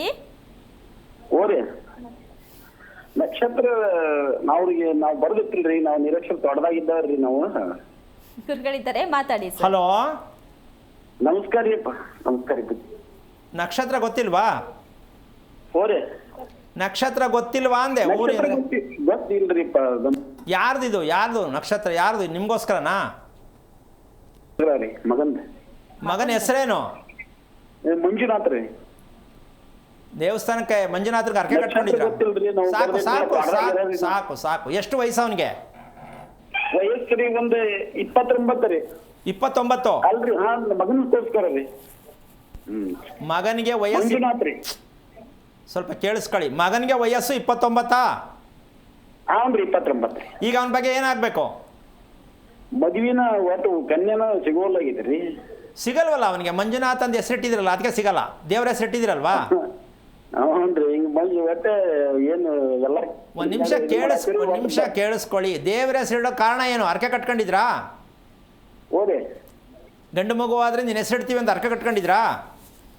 ಏನಿಲ್ರಿ, ಒಟ್ಟೆ ಅವನ ಸನ್ನಿಧಾನಕ್ಕೆ ಹೋಗಿದ್ದೀರಿ, ದರ್ಶನ ಮಾಡ್ಕೊಂಡು ಮತ್ತೆ ಇದು ಮಾಡಿದ್ರಿ. ಮಂಜುನಾಥ ಅಂತ ಯಾಕೆ ಹೆಸರಿಟ್ರಿ ಅಂತ ಕೇಳ್ತೀನಿ. ದೇವ್ರ ಹೆಸರು ಅಂತ ಇಟ್ಟಿದ್ದ? ಆ ದೇವರ ಹೆಸರಂತ ಇದ್ದೀವ್ರಿ. ಓಕೆ. ಅವನು ಮಂಜುನಾಥ ಥರ ಯಾವುದೇ ಕಾರಣಕ್ಕೂ ಹೇಳೋದು ಮಲ್ಕೊಳ್ಳೋದು ಎರಡು ಚೆನ್ನಾಗಿಲ್ವಲ್ಲ? ಅವನು ಏನು ಮಾಡೋದು? ಓರಿಪ್ಪ, ರಾತ್ರಿ ಮಲಗೋ ಟೈಮ್ ಚೆನ್ನಾಗಿಲ್ಲ, ಬೆಳಗ್ಗೆ ಏಳೋ ಟೈಮ್ ಚೆನ್ನಾಗಿಲ್ಲ. ಸರಿಗಿದೆಯಾ ನಿಮ್ಮ ಪ್ರಕಾರ? ಹೌನ್ರಿ, ಸರಿ ಆಗಿದ್ದೀರಿ. ಅಲ್ಲ, ರಾತ್ರಿ ಲೇಟಾಗಿ ಮಲಗೋದು, ಬೆಳಗ್ಗೆ ಲೇಟಾಗಿ ಹೇಳೋದು ತಾನೇ ಒಂದು ಅಭ್ಯಾಸ. ಹೌದೌದ್ರಿ, ಡ್ಯೂಟಿ ಬೆಂಗಳೂರಾಗ ಇರ್ತಾನ್ರಿ ಅವರು. ಅವನೆಲ್ಲಾರು ಇರ್ಲಿ, ಫಾರಿನ್ನಲ್ಲಿರ್ಲಿ, ಮಂಜುನಾಥ ಅಂತ ಹೆಸರಿಟ್ಟ ಮೇಲೆ ಅಲ್ವಾ? ಹೆಸರು ದೇವ್ರ ಹೆಸರು. ಹೌದು. ಮಲಗೋದು ಲೇಟು, ಬೆಳಗ್ಗೆ ಹೇಳೋದು ಲೇಟು. ಎಲ್ಲಿ ಇಟ್ರು ಎಲ್ಲಿ ಇವಾಗ? ಸೊ ಒಂದು ತಿಳ್ಕೊಬೇಕು, ಹೆಸರಿಡಬೇಕಾದ್ರೂ ಕೂಡ ಆ ಮಗುವಿಗೆ ಏನು ಮಾಡ್ಬೇಕಂತ ತಿಳ್ಕೊಬೇಕು. ಒಂದು ತಿಳ್ಕೊಳ್ಳಿ, ಕನ್ಯಾ ಸಿಗ್ತಾ ಇಲ್ಲ, ಮದುವೆ ಆಗ್ತಾ ಇಲ್ಲ ಅನ್ನೋದಕ್ಕಿಂತ ಹೆಚ್ಚಾಗಿ ಅವನ ಶಕ್ತಿ ಎಷ್ಟಿದೆ, ಅವನ ಶಿಸ್ತು ಎಷ್ಟಿದೆ ದಯವಿಟ್ಟು ತಿಳ್ಕೊಳ್ಳಿ. ಆ ನಕ್ಷತ್ರಕ್ಕೆ, ಆ ಹೆಸರಿಗೆ ಏನು ಮಾಡಬೇಕು ಅದನ್ನು ಮೊದಲು ಮಾಡಿ. ಹುಡುಗಿ ನೀವು ಹುಡುಕಬೇಡಿ, ಅದೇ ಸಿಗುತ್ತೆ. ಲವ್ ಆಗುತ್ತೋ ನೀವೇ ನೋಡಿ ಮಾಡ್ತೀರೋ, ಒಟ್ಟಲ್ಲಿ ಮದುವೆ ಆಗುತ್ತೆ. ನೀವು ಮೊದಲು ನಿಮ್ಮ ಮಗನ ರಿಪೇರಿ ಮಾಡಿ. ಮೊದಲು ತಂದೆ ತಾಯಿಗಳು ಮದುವೆ ಮಾಡೋಕ್ಕೆ ಮುಂಚೆ ಮಕ್ಕಳನ್ನು, ಹೆಣ್ಣಾಗಲಿ ಗಂಡಾಗಲಿ, ರಿಪೇರಿ ಆರೋಗ್ಯವನ್ನು ತಿಳ್ಕೊಂಡು ಮದುವೆಗೆ ರೆಡಿ ಮಾಡಿ. ಆರೋಗ್ಯ ತಿಳ್ಕೊಳ್ಳದೆ ಹೆಸರು ಬಲ ಸೆಟ್ ಆಗ್ತಾ ಇಲ್ಲ, ದೇವ್ ಸೆಟ್ ಆಗ್ತಾ ಇಲ್ಲ, ಸಂಬಂಧ ಸೆಟ್ ಆಗ್ತಾ ಇಲ್ಲ ಅಂತ ದಯವಿಟ್ಟು ಕೂತ್ಕೋಬೇಡಿ. ಸೋಮಾರಿತನದ ಜೀವನ ಬಿಡಿ. ಒಳ್ಳೆಯದಾಗಲಿ. ಕರೆ ಮಾಡಿದ್ದಕ್ಕಾಗಿ ಧನ್ಯವಾದಗಳು ಸರ್. ಗುರುಗಳೇ, ಮತ್ತೊಬ್ರು ಕಾಲರ್ ಇದ್ದಾರೆ. ಹಲೋ ಹಲೋ, ಯೋಗೀಶ್ವರಿ, ಯಾರ ಬಗ್ಗೆ ತಿಳ್ಕೊಬೇಕಿತ್ತು? ನಮ್ಮ ಬಗ್ಗೆ ತಿಳಿಬೇಕಾಯ್ತು ಮೇಡಮ್. ನಿಮ್ದು ನಕ್ಷತ್ರ ತಿಳಿಸಿ ಸರ್. ಮೂಲ ನಕ್ಷತ್ರ ಧನಸು ರಾಶಿ. ಗುರುಗಳಿದ್ದಾರೆ, ಮಾತಾಡಿ. ಹಲೋ, ನಮಸ್ತೆ ಗುರುಗಳೇ. ನಾರಾಯಣ, ಏನು ಓದಿದ್ದೀರಾ? ನಾವು SSLC ಓದಿದ್ದೀವಿ. ಯಾರು ಮೂಲ ನಕ್ಷತ್ರ? ನಾವೇ ಗುರುಜಿ, ನಮ್ದೇನೆ. ಎಷ್ಟು ವಯಸ್ಸು? ಈಗ 60 ವರ್ಷ ಆಗಿದೆ ಗುರುಜಿ. ಈಗ ತಿಳ್ಕೊಬೇಕು ಅನ್ನಿಸ್ತಾ ನಿಮಗೆ? ಇಲ್ಲೇ ಗುರುಜಿ, ತಿಳ್ಕೊಬೇಕು ಅನ್ನಿಸ್ತಾನೆ ಇತ್ತು. ಆದ್ರೆ ನಿಮ್ ತರ ಯಾರು ಹೇಳ್ತಾ ಇರ್ಲಿಲ್ಲ. ನಾವೆಲ್ಲ ಕುಳ್ಳಿ ತೋರಿಸಿ ನೋಡಿ ಮಾಡಿ ತಿಳ್ಕೊತಾ ಇದ್ದಿದ್ದು. ಈಗ ನೀವು ಆಹಾರದಲ್ಲಿ ಏನೋ ಹೇಳ್ತಾ ಇದ್ದೀರಲ್ಲ, ಈಗ ಸ್ವಲ್ಪ ಇಂಟ್ರೆಸ್ಟ್ ಜಾಸ್ತಿ ಆಗಿದೆ, ಅದಕ್ಕೆ ಕೇಳ್ತಾ ಇದ್ದೀವಿ ಗುರುಜಿ. ಅಲ್ಲ, ನಿಮ್ಗೆ ಅದು ಸರಿ ಅನ್ನಿಸ್ತಾ? ಹೇಗೆ ಅನ್ನಿಸ್ತು? ಯಾವುದು ಗುರುಜಿ? ಆಹಾರದ ಬಗ್ಗೆ ಹೇಳ್ತಾ ಇದ್ದೀನಲ್ಲ, ನಿಮ್ಗೆ ಹೇಗೆ ಅನ್ನಿಸ್ತಾ ಇದೆ ಅಂತ? ಇಲ್ಲ, ಅದು ಸರಿಯಾಗಿ ಇರಲಿ ಪದ್ಧತಿ. ನಾವು ಅಳವಡಿಸ್ಕೊಂಡಿಲ್ಲ ಅಷ್ಟೇನೆ. ನೋಡಿ ಎಷ್ಟು ಸಮಸ್ಯೆ ಅನುಭವಿಸ್ತಾ ಇದ್ದೀವಿ. ಹಾ ಗುರುಜಿ, ನಂದು 5 ವರ್ಷ ಆಯ್ತು. ನಾನು ಮಲಗಿ ಕಣ್ಣು ಹೋಯ್ತು, ಕಿವಿನೂ ತೊಂದರೆ ಆಯ್ತು, ಈಗ ಉಸಿರಾಟನೂ ತೊಂದರೆ ಆಗ್ತಾ ಇದೆ. ಆದ್ರೆ ಇಷ್ಟು ವರ್ಷ ಬದುಕಿದ್ರಲ್ಲ, ಭಗವಂತನಿಗೆ ದೊಡ್ಡ ನಮಸ್ಕಾರ ಹಾಕ್ಬೇಕು ನೀವು. ಖಂಡಿತ ಗುರುಜಿ. ಆಮೇಲೆ ನಿಮ್ಮ ತಂದೆ ಏನ್ ಮಾಡ್ತಿದ್ರು? ನಿಮ್ಮ ತಂದೆ ಏನ್ ಮಾಡ್ತಿದ್ರು? ನಮ್ಮ ತಂದೆ ಅವರು ಪವರ್ ಲೂಮ್ ಮಾಡ್ತಾ ಇದ್ರು. ಓಕೆ. ಅವರು ನೀವು ಹುಟ್ಟಕ್ಕೆ ಮುಂಚೆ ನಿಮ್ಗೆ ಗೊತ್ತಿರುತ್ತೆ ವಿಷಯ, ತುಂಬಾ ತಡವಾಗಿ ಮಲಗ್ತಾ ಇದ್ರು ರಾತ್ರಿ ಹೊತ್ತು, ಗೊತ್ತಾ ನಿಮ್ಗೆ? ಅದು ನಾನು ಬುದ್ಧಿ ಬಂದ್ಮೇಲೆ ನಮ್ಗೆ ಗೊತ್ತಾಯ್ತು. ಅದೇ, ಅವ್ರು ತುಂಬಾ ತಡವಾಗಿ ಮನೆಗೆ ಬಂದು ಊಟ ಮಾಡಿ ಮಲಗೋದು, ತುಂಬಾ ತಡವಾಗಿ ಮಲಗ್ತಿದ್ರು ಅಂತ ಗೊತ್ತಾ ಅಂದೆ? ಹೌದು ಗುರುಜಿ. ಓಕೆ. ಈಗ ನಿಮ್ಮ ಅಭಿಪ್ರಾಯ, ನೀವು ನಿಮ್ಮ ಬುದ್ಧಿ ಬಂದಾಗಾಯ್ತು, ಮದುವೆ ಆದಮೇಲೆ ನೀವು ಊಟ ಮಾಡೋದು ತಡವಾಗಿ ಮಲಗೋ ಅಭ್ಯಾಸನಾ? ಹೌದು ಗುರುಜಿ, ನಮ್ದು ಹಂಗೆ ಆಯ್ತು. ಈಗ ತಿಳ್ಕೊಳ್ಳಿ, ಮೂಲ ನಕ್ಷತ್ರಕ್ಕೆ ಮಗು ಏನಕ್ಕೆ ಬಂತು ಅಂತ. ಸಿಕ್ತಲ್ಲ ಇವಾಗ? ಮೂಲಾ ನಕ್ಷತ್ರ ಮಗು ಏನಕ್ಕೆ ಬರುತ್ತೆ ಅಂದರೆ ಈ ಮೂಲಾ ನಕ್ಷತ್ರದಲ್ಲಿ ಹುಟ್ಟಿದಂತಹ ಮಗುವಿನ ತಂದೆ ತಾಯಿ ವಂಶಸ್ಥರು ಇವರೆಲ್ಲ ಕೂಡ ತಡವಾಗಿ ಪಾಪ ಕಮಿಟ್ಮೆಂಟು ಜೀವನದಲ್ಲಿ ಬದುಕಬೇಕು ಮಾಡೋಕ್ಕೋಸ್ಕರವಾಗಿ ಹೋಗಿ ಮಾಡಿದ್ರು. ಆದರೆ ಊಟ ಅಂತಕ್ಕಂಥದ್ದನ್ನ ಸಮಯಕ್ಕೆ ಸರಿ ಕೊಡಬೇಕು ಅನ್ನೋ ಪ್ರಜ್ಞೆ ಯಾರಿಗೂ ಬರಲ್ಲ. ಸಮಸ್ಯೆಯನ್ನು ನಿಭಾಯಿಸೋಕ್ಕೋಸ್ಕರವಾಗಿ ಕೆಲಸಕ್ಕೋಸ್ಕರವಾಗಿ ಒತ್ತಡದಿಂದ ಊಟ ಮರಿತೀವಿ. ಅಂದ ಮೇಲೆ ನಮ್ಮ ದೇಹಕ್ಕೆ ಬೇಕಿರುವುದು ಊಟನೇ. ನೀವು ಊಟನೇ ಸೈಡ್ಗೆ ಇಟ್ಬಿಟ್ರೆ ಸಂಪಾದನೆ ಮಾಡಿದ ಎಲ್ಲಿವರೆಗೆ ಬರುತ್ತೆ? ನೀವು ಆರೋಗ್ಯ ಎಲ್ಲ ಹಾಳಾಗುತ್ತಲ್ಲ, ಏನು ಮಾಡ್ತೀರಾ ಮುಂದೆ? ಇದು ಆಗ್ತಾ ಇರ್ತಕ್ಕಂಥ ಸಮಸ್ಯೆ. ಒಂದು ನಕ್ಷತ್ರ ಅನ್ನೋದು ಏನಕ್ಕೆ ಬೇಕಾಗತ್ತೆ ಅಂದರೆ ನಕ್ಷತ್ರ ಗುರುತದು ಅಂದರೆ ದೇಹದಲ್ಲಿ ಇರ್ತಕ್ಕಂತಹ ಅಂಶ, ಶಕ್ತಿ, ಧೈರ್ಯ ಎಷ್ಟು ಪ್ರಮಾಣದಲ್ಲಿ ಇರ್ತಕ್ಕಂಥ ವಿಚಾರವನ್ನು ತಿಳಿಯೋದಕ್ಕೆ ನಕ್ಷತ್ರ ಇದೆಯೇ ಹೊರತು ನಕ್ಷತ್ರವನ್ನು ಸರಿ ಮಾಡ್ತೀನಿ ಅಂತಕ್ಕಂಥದ್ದು ತಪ್ಪು ಮಾಹಿತಿ. ನಕ್ಷತ್ರ ಇರೋದು ಗುರುತಿಸೋಕ್ಕೆ, ಅದನ್ನು ರಿಪೇರಿ ಮಾಡ್ತೀನಿ ಅಂತಕ್ಕಂಥದ್ದು ಮಾಡುವುದು ಯಾವುದು ಅಂದರೆ ನೀವು ತಿಳ್ಕೊಂಡಾಗ ಮಾತ್ರ. ಆ ತಿಳಿಸೋದಕ್ಕೆ ಇವತ್ತು ಪ್ರಯತ್ನ ಮಾಡ್ತಾಯಿದ್ದೀನಿ. ತಿಳ್ಕೊಳ್ಳಿ ಯಜಮಾನ್ರೆ, ನೀವು ಒಂದಂತೂ ತಿಳ್ಕೊಳ್ಳಿ, ಆದಷ್ಟು ಮಟ್ಟಕ್ಕೂ 6:30ಗೆ ಕರೆಕ್ಟಾಗಿ ಸರಳವಾದ ರೀತಿಯಲ್ಲಿ ಕರಗುವಂಥದ್ದನ್ನು ನೀವು ಊಟ ಮಾಡೋದು ತುಂಬ ಒಳ್ಳೆಯದು. ಬಾಳೆ ಎಲೆ, ಕಂಚಿನ ತಟ್ಟೆ ಅಥವಾ ಬೆಳ್ಳಿ ತಟ್ಟೆಯಲ್ಲಿ 6:30ಗೆ ನೀವು ಆದಷ್ಟು ಚಂದ್ರನ ನೋಡಿದ ಮೇಲೆ ಊಟ ಮಾಡೋಕ್ಕೆ ಪ್ರಯತ್ನ ಮಾಡಿ. ಸ್ವಲ್ಪ ಸರಳವಾಗಿರಬೇಕು. ಸೊಪ್ಪಿನ ಸಾರು ಅದು ಇದು ಮಾಡಿ ಒಳ್ಳೆ ನಿದ್ದೆ ಬರುತ್ತೆ, ಆರೋಗ್ಯ ಸುಧಾರಿಸುತ್ತೆ. ಒಳ್ಳೆಯದಾಗಲಿ. ಕರೆ ಮಾಡಿದ್ದಕ್ಕಾಗಿ ಧನ್ಯವಾದಗಳು ಸರ್. ಗುರುಗಳೇ, ಇನ್ನು ನಾವು ತಿನ್ನುವಂಥ ಊಟದ ಆಹಾರದ ಪದ್ಧತಿಯಲ್ಲಿ ನಾವು ಮಾಡ್ತಿರೋ ತಪ್ಪಾದರೂ ಏನು ಗುರುಗಳೇ? ಇಷ್ಟೊತ್ತರೆಗೂ ಅದನ್ನೇ ಹೇಳ್ತಾ ಇದ್ದೀನಿ, ತಪ್ಪೇ ಬದುಕ್ತಾ ಇರೋದು ನಾವು. ಅದಕ್ಕೆ ಮೊಂಡತನದಲ್ಲಿ ಬದುಕ್ತಾ ಇದ್ದೀವಿ ಅನ್ನೋದು. ನಾವು ಬದುಕ್ತಾ ಇರೋದೇ ಮೊಂಡತನದಲ್ಲಿ. ಯಾತಕ್ಕೆ ನಾವು ತಪ್ಪಲ್ಲೇ ಬದುಕ್ತಾ ಇರೋದು ನಾವು. ಈಗ ಅವ್ರು ಏನು ಹೇಳಿದ್ರು, 60 ವರ್ಷ ಆದ್ರೂ ಏನು ಹೇಳಿದ್ರು ಅವರು? ಆಹಾರದ ವಿಚಾರವನ್ನು ಹೇಳ್ತಾ ಇದ್ದೀರಾ, ತುಂಬ ವಿಶೇಷ ಇದೆ ಅಂತ ಅಂಥವ್ರಿಗೆ ಅರ್ಥ ಆಗಿದೆ. ಹಾಂ ಗುರುಗಳೇ. ನಮಗೆ ಓದಿರೋರ್ಗೆ ಅರ್ಥ ಆಗಲ್ವಲ್ಲ, ಏನು ಮಾಡೋಣ? ಅಂದರೆ ವಿಚಾರ ಇಷ್ಟೇ, ನಾವು ದೇಹಕ್ಕೆ ಇರ್ತಕ್ಕಂತಹ ನಾವು ಒಂದು ವಾಹನಕ್ಕೆ ನಾವು ಪೆಟ್ರೋಲು ಡೀಸೆಲ್ ಹಾಕ್ತೀವಿ, ಹೌದಾ? ಅದಕ್ಕೆ ನಮ್ಗೆ ಅರ್ಜೆಂಟು ಅಂದ್ಬಿಟ್ಟು ಆಯಿಲ್ ಕೂಡ ಹಾಕಿಸ್ತೀವಲ್ವಾ? ಹಾಕಿಸ್ತೇ ಹೋದ್ರೆ ಹೆಂಗಿರುತ್ತೆ ಗಾಡಿ? ಹಾಗಲ್ಲ ಗುರುಗಳೇ. ಪೆಟ್ರೋಲ್ಗೆ ಡೀಸೆಲ್ ಹಾಕೋದು, ಡೀಸೆಲ್ಗೆ ಪೆಟ್ರೋಲ್ ಹಾಕಿದ್ರೆ ಆಗಲ್ಲ. ಆದರೆ ನಾವು ಏನೆಲ್ಲ ತಿಂತೀವಿ, ನಮ್ಗೆ ಏನೇನು ಬೇಕೆಲ್ಲ ತಿಂತೀವಿ, ಅದು ಒಳಗಡೆ ಏನಾಗಬೇಕು ಅದು ಯೋಚನೆ ಮಾಡಬಾರ್ದಾ? ಮಾಡಬೇಕು ಗುರುಗಳೇ, ಅಲ್ವಾ? ಹಾಗಾಗಿ ಯಾಕಿದು ಬೇಕಾಗತ್ತೆ ಅಂದರೆ ನಕ್ಷತ್ರವನ್ನು ಮದುವೆ ಆಗುವಾಗ ನೋಡಿದಂಥ ನಾವು ಪ್ರತಿದಿನ ನಕ್ಷತ್ರ ನೋಡಬೇಕು ಅನ್ನೋ ಸತ್ಯ ಇವತ್ತೆಲ್ರಿಗೂ ಅರ್ಥ ಆಗಬೇಕು ಅಂತ ಈ ವಿಚಾರವನ್ನು ಹೇಳ್ತಾ ಇದ್ದೀನಿ. ಆಗೋಯ್ತಲ್ಲ, ಏನು ಮಾಡಲ್ಲ, ಮಕ್ಕಳಾಗಲಿ ಮದುವೆ ಆಗಲಿ ಆಗದೇ ಇರಲಿ, ಪ್ರತಿದಿನ ನಕ್ಷತ್ರ ದರ್ಶನ 7-8ವರೆಗೆ ನಕ್ಷತ್ರ ಇರ್ತದೆ ಅವಾಗ. ಅದಕ್ಕೆ ಹೇಳಿದ್ದು ಮಾಡೋಕ್ಕಾಗಲ್ಲ, ಕೇಳಕ್ಕೆ ಚಂದ ಅಂತ ಹೇಳಿದ್ದು. ಆದರೆ ಈ ಒಂದನ್ನು ನಾವು ನಕ್ಷತ್ರ ದರ್ಶನವನ್ನು ಮಾಡ್ತಕ್ಕಂಥದ್ದು ತಂದೆ ತಾಯಿ ಮದುವೆ ಆದವರು, ಮಕ್ಕಳಾಗಬೇಕಾದವರು, ಮಕ್ಕಳಾದ ಮೇಲೆ ಮಕ್ಕಳಿಗೆ ತೋರಿಸ್ಕೊಡ್ಬೇಕಾದ್ದು ನಿಜವಾದ ನಕ್ಷತ್ರ ದರ್ಶನ. ಅದು ಮಗು ಹುಟ್ಟಿದ ನಕ್ಷತ್ರಕ್ಕೆ ಆ ನಕ್ಷತ್ರ ದರ್ಶನವನ್ನು ಮಾಡಿದಾಗ ಈ ಮಗು ಹುಟ್ಟಿರ್ತಕ್ಕಂಥ ನಕ್ಷತ್ರಕ್ಕೆ ಮುಕ್ತಿ ಆಗತ್ತೆ. ಆ ಮಗು ಹೊರಗೆ ಬರುತ್ತೆ. ಯಾಕೆ? ಬೆಳಿಗ್ಗೆ ಬೇಗ ಹೇಳುತ್ತಲ್ಲ, ಹೌದಾ? ಹೊಟ್ಟೆ ಕ್ಲೀನ್ ಆಗತ್ತೆ. ಬೆಳಿಗ್ಗೆ ಹೇಳೋದ್ರಿಂದ ಏನಾಗುತ್ತೆ? ಹೊಟ್ಟೆ ಕ್ಲೀನ್ ಆಗತ್ತೆ. ಸೂರ್ಯೋದಯಕ್ಕೆ ಮುಂಚೆ ಯಾರು ಮೂತ್ರ ವಿಸರ್ಜನೆಯನ್ನ ಮಲ ವಿಸರ್ಜನೆಯನ್ನ ಮಾಡ್ತಕ್ಕಂಥ ಅಭ್ಯಾಸವನ್ನ ಮಕ್ಕಳಿಗೆ ಕಲಿಸಿದಾಗ, ನೀವು ಪೂಜೆ ಮಾಡ್ತಿರೋ ಸ್ನಾನ ಮಾಡ್ತಿರೋ ಗೊತ್ತಿಲ್ಲ, ಇದನ್ನಂತೂ ಕ್ಲೀನ್ ಮಾಡಲೇಬೇಕು. ಎಷ್ಟು ಜನಕ್ಕೆ ಬರ್ತದೆ ಇದು? ಎಷ್ಟು ಜನಕ್ಕೆ ಮಾಡೋಕ್ಕಾಗತ್ತೆ ಅಂತ ಯೋಚನೆ ಮಾಡಲಿ. ಖಂಡಿತ ಗುರುಗಳೇ, ಇದ್ರ ಬಗ್ಗೆ ಮಾತಾಡೋಣ ಗುರುಗಳೇ. ಕಾಲರ್ ಇದ್ದಾರೆ. ಹಲೋ ಹಲೋ ಗಿರೀಶ್, ಯಾರ ಬಗ್ಗೆ ತಿಳ್ಕೊಬೇಕಿತ್ತು? ನಮ್ಮ ಬಗ್ಗೆ ಕೇಳಬೇಕಿತ್ತು. ನಿಮ್ದು ನಕ್ಷತ್ರ ತಿಳಿಸಿ. ಮಕರ ರಾಶಿ, ಶ್ರವಣ ನಕ್ಷತ್ರ. ಗುರುಗಳಿದ್ದಾರೆ, ಮಾತಾಡಿ. ಹಲೋ ಹಲೋ, ಹಾಂ ಹೇಳಿಪ್ಪ. ಮಕರ ರಾಶಿ, ಶ್ರವಣ. ಆಯಿತು, ಕೇಳಿಸ್ತು. ಎಷ್ಟು ವಯಸ್ಸು ನಿಮಗೆ? 40. ಏನಾಗಬೇಕಿತ್ತು ನಮಗೆ? ನಮಗೆ ಮದುವೆನೇ ಇನ್ನೂ ಆಗಿಲ್ಲ. ಇನ್ನು ಮದುವೆ ವೇಟಿಂಗಲ್ಲೇ ಇದ್ದೀರಾ? ಹೌದು. ಓಕೆ. ನಿಮ್ಮ ತಂದೆಯಲ್ಲಿ? ತಂದೆ ತೀರೋಗಿದ್ದಾರೆ. ಎಷ್ಟು ವರ್ಷ ಆಯಿತು? 2 ವರ್ಷ ಆಯಿತು. ಏನಾಗಿತ್ತು ಅಪ್ಪಂಗೆ? ಅಟ್ಯಾಕ್. ಎಲ್ಲಿ, ಮನೆಯಲ್ಲ ಹಾಸ್ಪಿಟ್ಲಲ್ಲ? ಮನೆಯಲ್ಲಿ. ಅವ್ರಿಗೆ ಸಾವು ಬಂತಕ್ಕಂತಹ ಆ ಸಂದರ್ಭದಲ್ಲಿ ಹತ್ರ ಯಾರಿದ್ರು ಇರಲಿಲ್ವಾ? ಅಮ್ಮ ಇದ್ದೀರು. ಒಬ್ಬರೇನಾ? ಹೌದೌದು. ನೀವು ಎಷ್ಟು ಜನ ಮಕ್ಕಳು ನಿಮ್ಮ ಅಪ್ಪನಿಗೆ? ಒಟ್ಟು 4 ಜನ. ನೀವು ಎಷ್ಟನೇವರು?